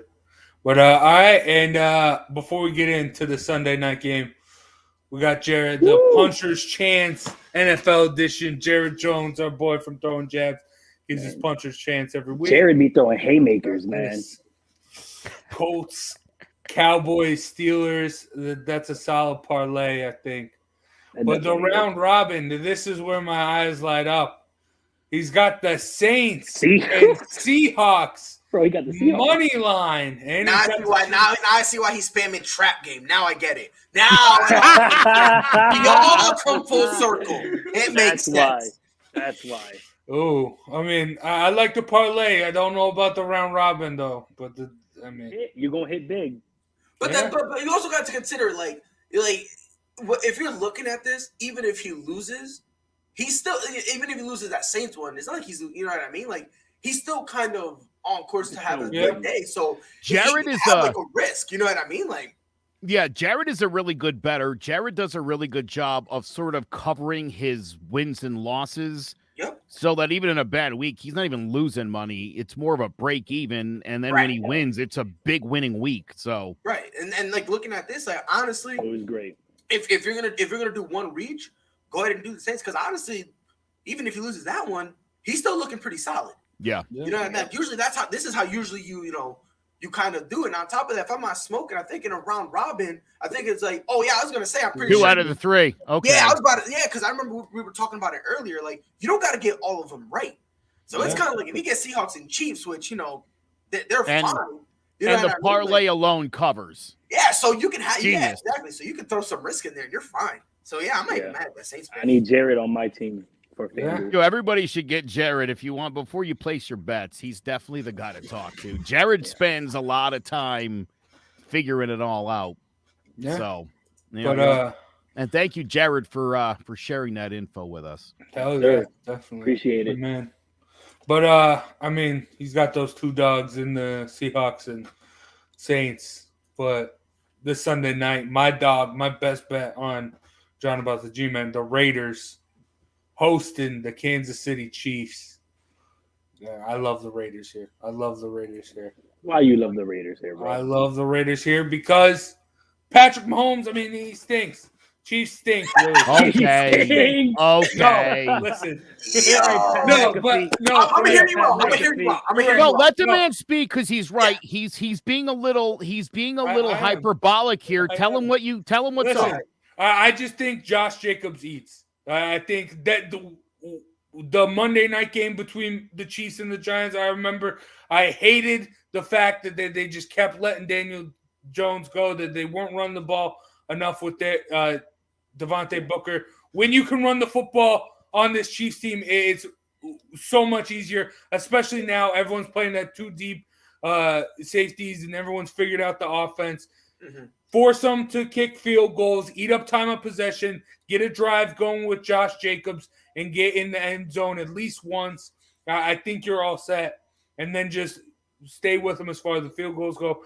And also, something's wrong with the Chiefs this year. Something is wrong. I don't know what it is. I mean, maybe it is just Patrick Mahomes. Maybe it is just the two high safety thing.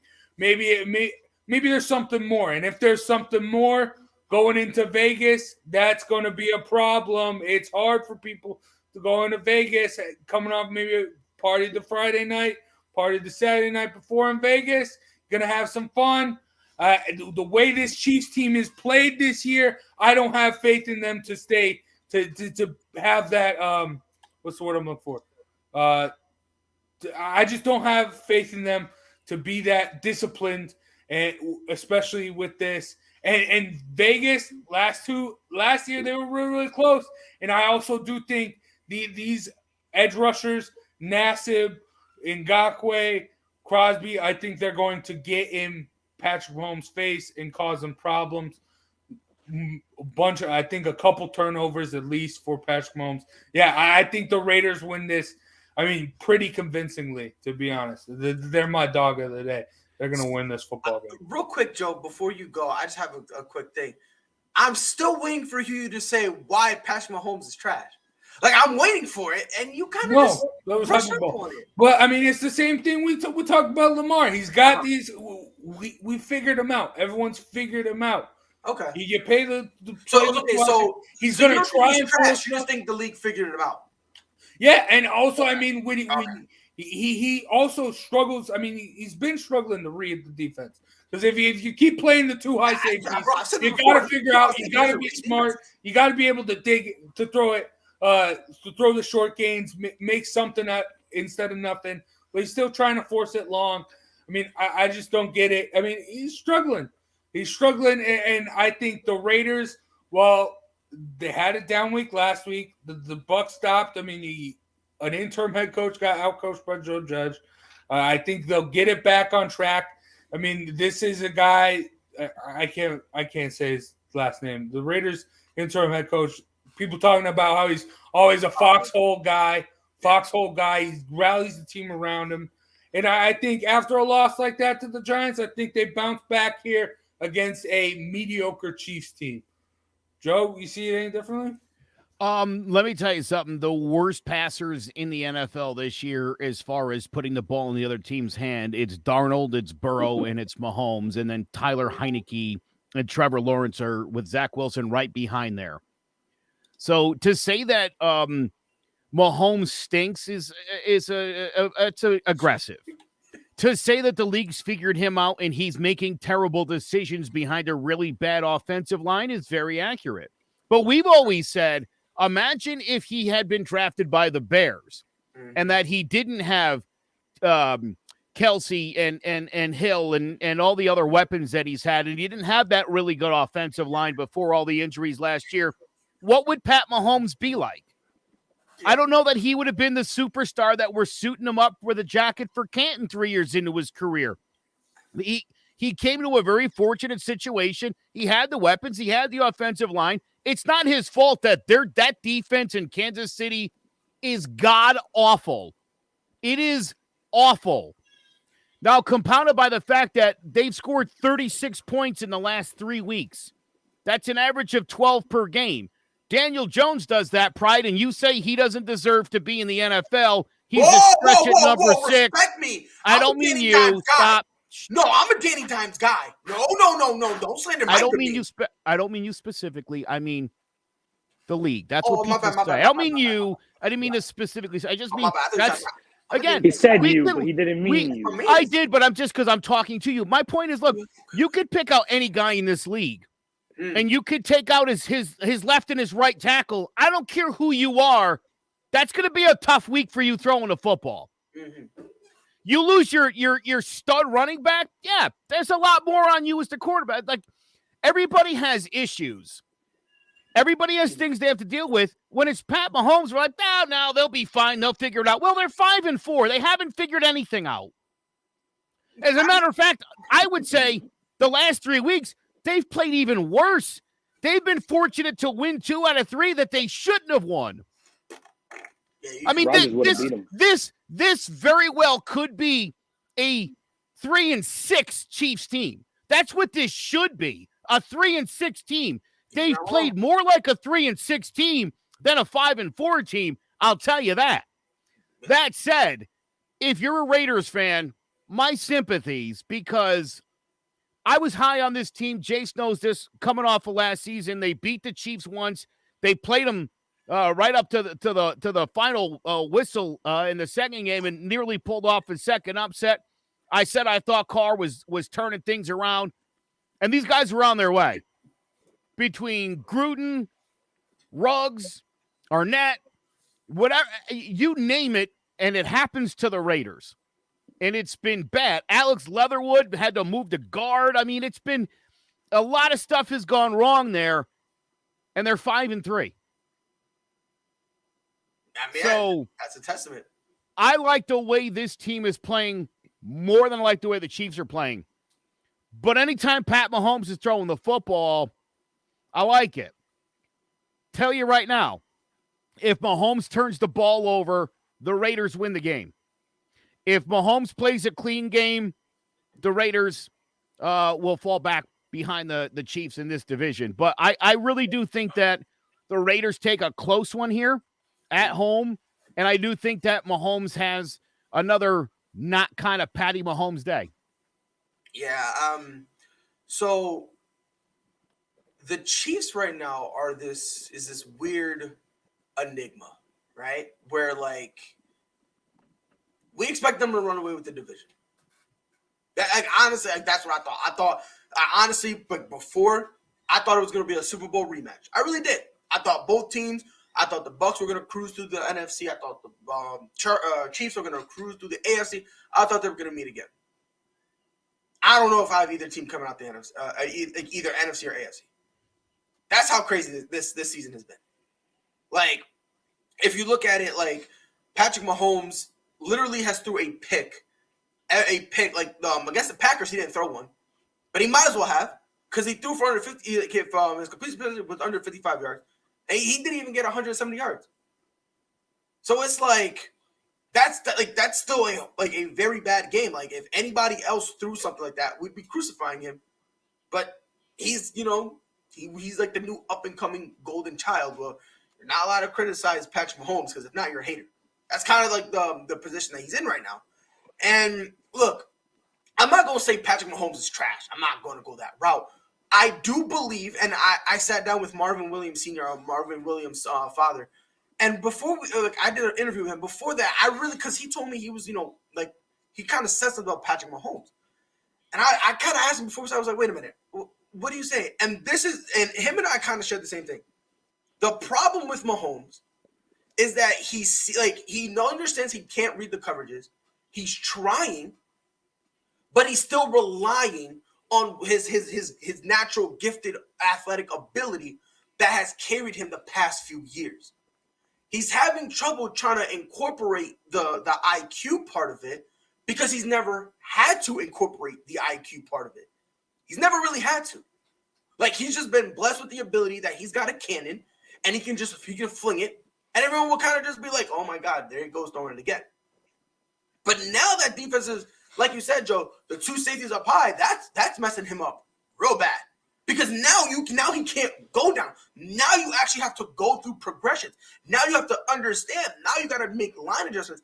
All that stuff that makes you be good to great, he needs to do, and he's not doing it because he's never had to do it. He was blessed to rely on it. Kind of same thing with Lamar Jackson. When you're allowed to just rely on your freak athletic ability, you tend to neglect the IQ part of the game.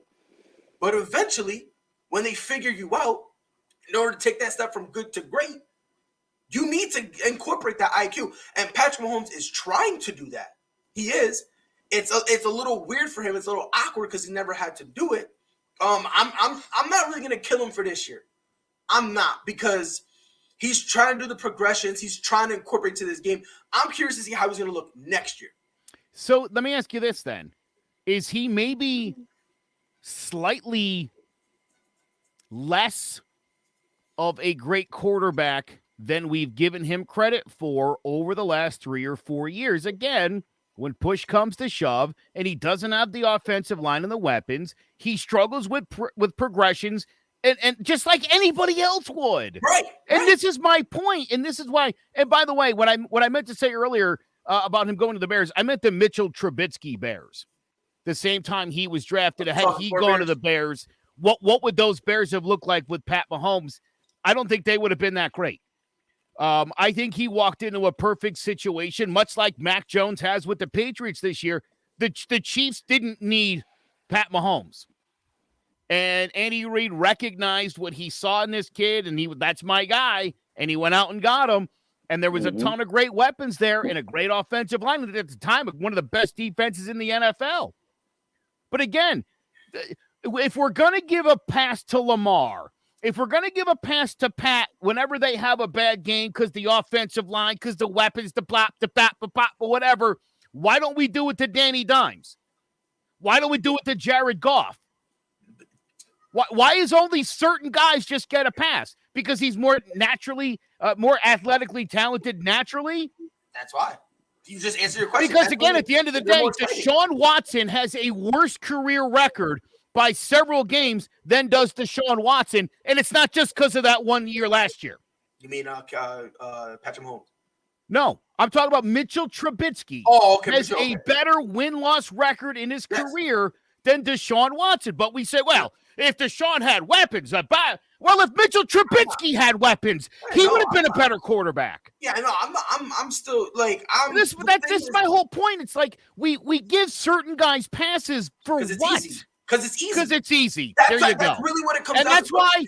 That's why I don't give a pass to anybody. No, I don't blame you. You got to earn this from me. You got to earn it week to week. Yeah, and the thing is, you got to understand, like, it's easy because look, if you just watch football with the casual eye, it's easy to do that, right? With no context, like, it's easy to give the guy a pass. When you start putting context in it, we're talking about these guys like they're game managers. Like, these guys are not the Jimmy Garoppolos of the world. They're not, and as much as I love them, the Sam Darnolds of the world. They're not those guys. These are guys that the franchise has said, these guys will lead us to the promised land. These are the guys that when the chips are down, we rely on them. These are the guys that when the offense looks spotty, these are the guys that are supposed to bail us out. They gave Patrick Mahomes that money because they said, Pat, we're putting more responsibility on you. Well, Lamar Jackson's going to get his big money. Why? Because the rate I think it's Jim. No, it's John. Which one's in Baltimore? I keep forgetting them. It's Jim, right? John. Yeah. Or, is it John? Which one is it? It's John. John's in Baltimore. Right. So Jim's in, he's came out and said, look, Lamar's our guy. This is the dude we're rolling with. And we have nothing but confidence and faith with him in the world, right? When you get that tag on you, guess what? Guess what comes with it? With great power comes what? Great responsibility. If anything, you got to be held to a higher standard. Because if you're supposed to be that guy to come and carry the load, don't look at me with the surprised Pikachu face when we're holding you accountable and be like, wait, well, what about me? No, bro. Like, you brought this upon yourself because when you have that type of talent, there's a standard that needs to be held up. I'm not going to hold you to the same standard I hold the guy forget Jimmy Garoppolo, a guy like a Tyrod Taylor. I'm not going to hold you to that standard because Tyrod Taylor at best is a transitional quarterback. You're a franchise quarterback. You're a franchise. I'm not going to hold everyone to the same standard. No, right. I'm going to hold these guys on the same standard I hold an Aaron Rodgers, a Tom Brady. Like, I'm going to hold them to that standard. Why? Because they're supposed to be the catalyst of why these teams are winning. I'm not going to give them a pass. I'm going to come at them. And again, Joe, like I said, it's easy. To the casual eye, if you just listen to the name, it's woe is them. But if you put context, you got to understand they're doing it to themselves a little bit too. Especially when you consider, I mean, what does he make? About 30% of their payroll? That's $1 billion man. Right? Which limits other moves you can make. Yeah, they tried And to. we They saw did the with recipe Mahomes. with Tom Brady, Sander, was keep that money so they can bring you guys. And here we go. As Lamar's waiting for his money, as Allen's waiting for his money, it's you can get the money. We can't afford to put stuff around you, though. This is what's going to happen. It's kind of like with Green Bay and Aaron Rodgers those years. You know, it was Aaron Rodgers, you know, making all that money, and Green Bay expected him to take his team, no matter what was around him, to the promised land, and they're expecting that now with Patrick Mahomes. And you know, all the quarterback gurus from across the nation will say that Mahomes is phenomenal, but he doesn't have the right mechanics. He never had the right mechanics that a quarterback needed. He was really just a great backyard football player that could throw the ball. You know, coming from a baseball background, the way he throws the ball, you know, it just wasn't right mechanically. And I feel like as the years gone by, teams have figured it out and been able to realize that all his amazingness has come from broken down, extending the plays, and just throwing it, you know, bombs away to Tyreek Hill, and Tyreek Hill going catching it. Teams have figured that out. But I still think that this team could be talented enough in this division because, like I said earlier, like the Browns and the Patriots, this game has that type of feel where, and these both teams are in the same division.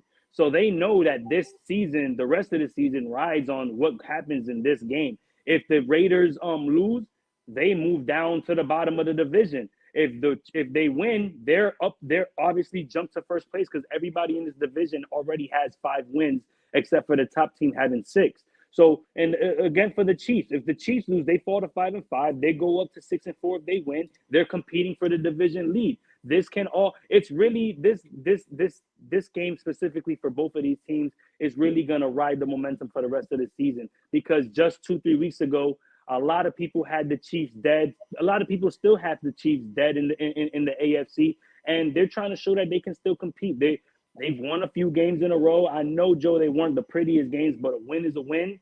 And at the end of the day, I feel like they're going to ride that momentum. The Raiders right now, as well as they have played, because they have played well, I feel like just the wheels are literally falling off the car, no pun intended.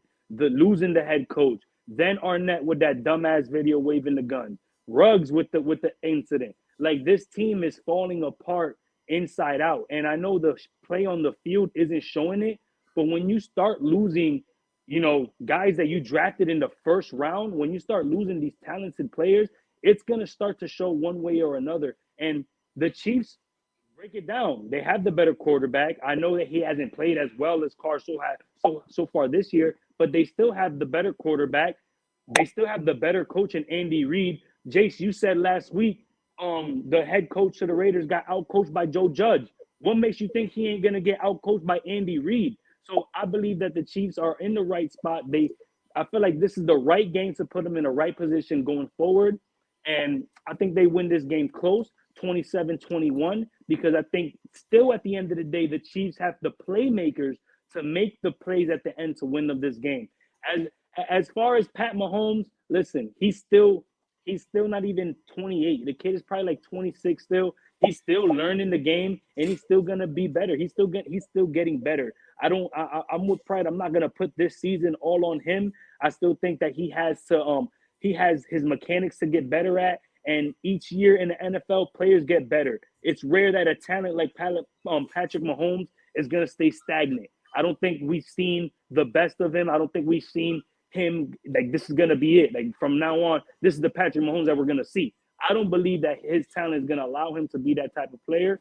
I think that he'll push through, and I think the Kansas City Chiefs will win this game and start showing in that division that they still run it because they can still very well win that division. As atrocious as their defense has been, they still are the team in that AFC where at any moment with a flip of the switch, they can run house. They could just run the table. They're that talented. So I think the Chiefs, they win this game. And real quick, Jace, before you go, I just want to put a little bit of context in here, right? We're saying how they're like, you know, this Chiefs team is underachieving. They're 5-4. Do you know who leads the division? The Chargers. You want to hear the record? 5-3. So again, this team really isn't out of it. Like they're tied for last, yes, with a 5-4 record. And again, if they win, I think, Joe, you said this. If they win, they're back on top of the division. I said that. Like that, this one win could actually put them on top. So this is a very critical game for them. And I'm a little nervous about it, but I'm still rocking with the Chiefs. Go ahead, Jace. Yeah, I mean, I said the Raiders. You're right, Sander.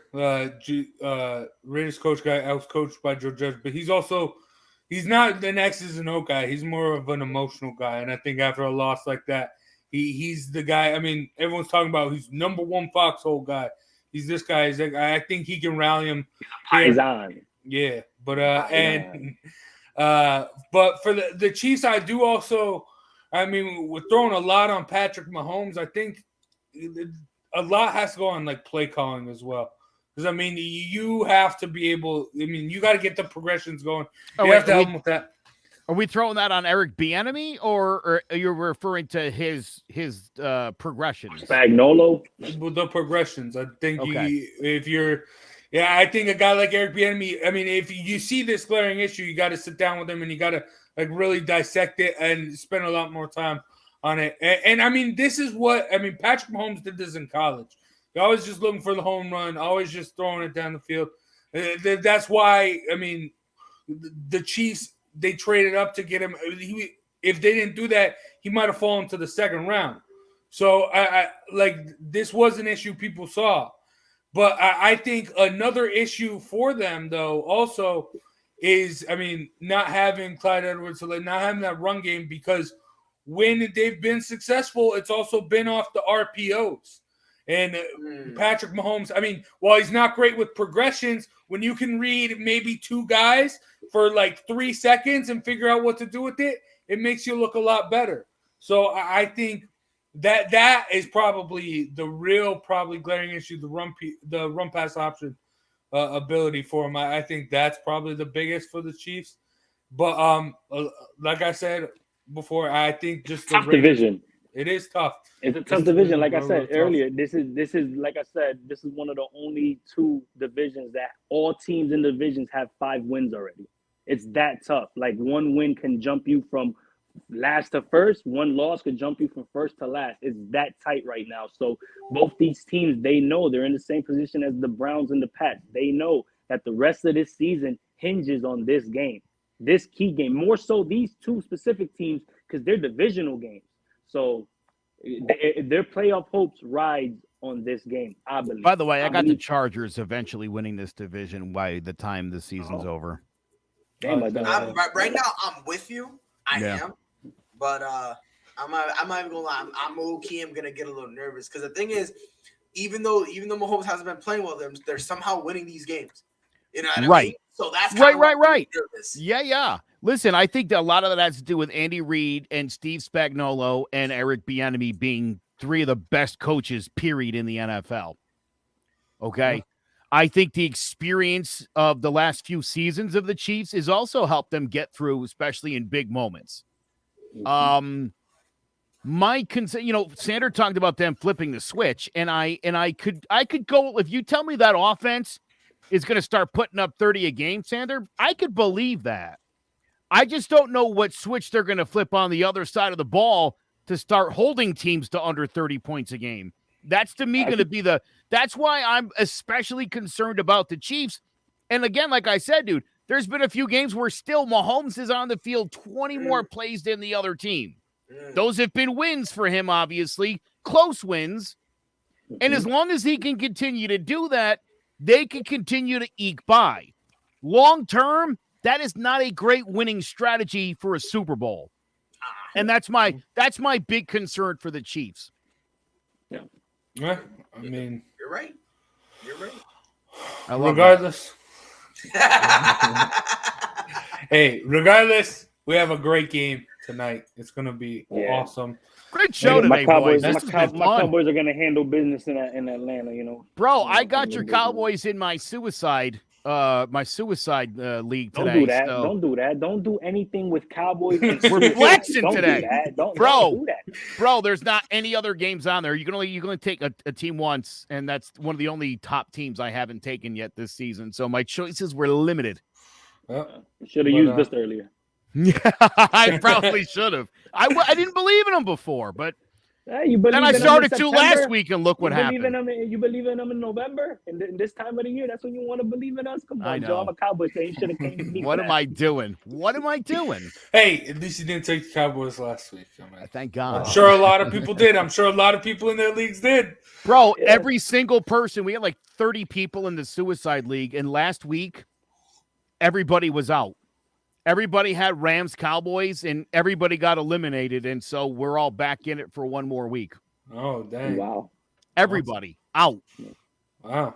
That's wild. But Everybody got a mulligan. Everybody got a mulligan. Yeah. And I'm using my mulligan on the Cowboys. Oh, geez. But hey, the NFL season's winded down. We're halfway through. That just means games are going to have a lot more meaning, and things are going to be a lot more intense. I mean, we talked about, the Browns, Patriots, that both teams 5-4. That's going to be a great game. And you got this game tonight with the Chiefs and the Raiders fighting for that top of the division. So football's coming. I mean, everything. You guys believe that the winner of the Chiefs and Raiders, whoever wins that game, is going to make the playoffs? I don't know. No, because I'll tell you the truth. I haven't even eliminated Denver from possibly taking this division. As insane as that might sound. This division is, we all thought the AFC West was going to be the most competitive. The NFC West was going to be the most competitive. I think this one is easily stacking up to be the most interesting divisional race that there is. You got legit, everyone's in it.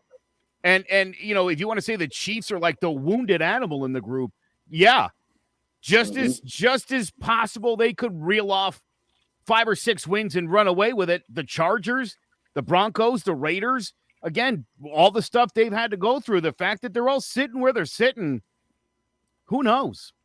This season is so messed up, boy.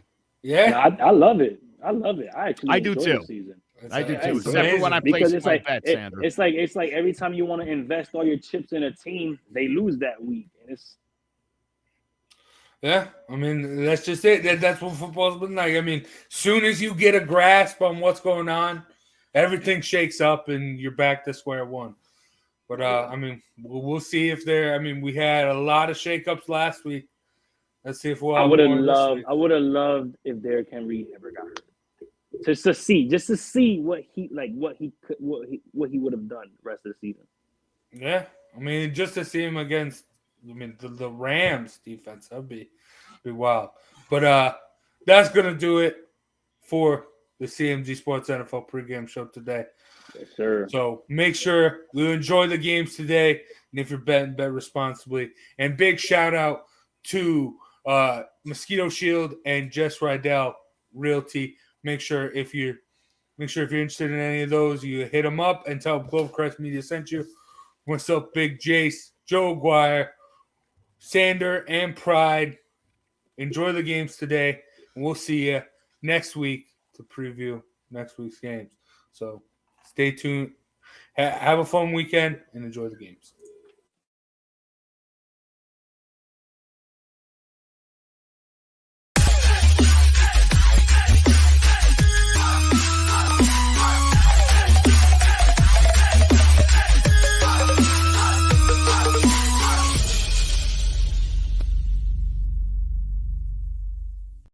Hello, my name is Joe Aguirre. I'm the president of Clovercrest Media Group. And here at CMG, we have a wide variety of podcasts, including sports shows like Keys to the City, The Roll Call, Throwing Jabs, All Four Downs, and Jawing About the G-Men. And great true crime shows like Sticky Week, Crimes and Consequences, Ivy League Murders, and Burn, the unsolved murder of David Eichmann. You can find all these podcasts and so much more by visiting clovercrestmedia.com.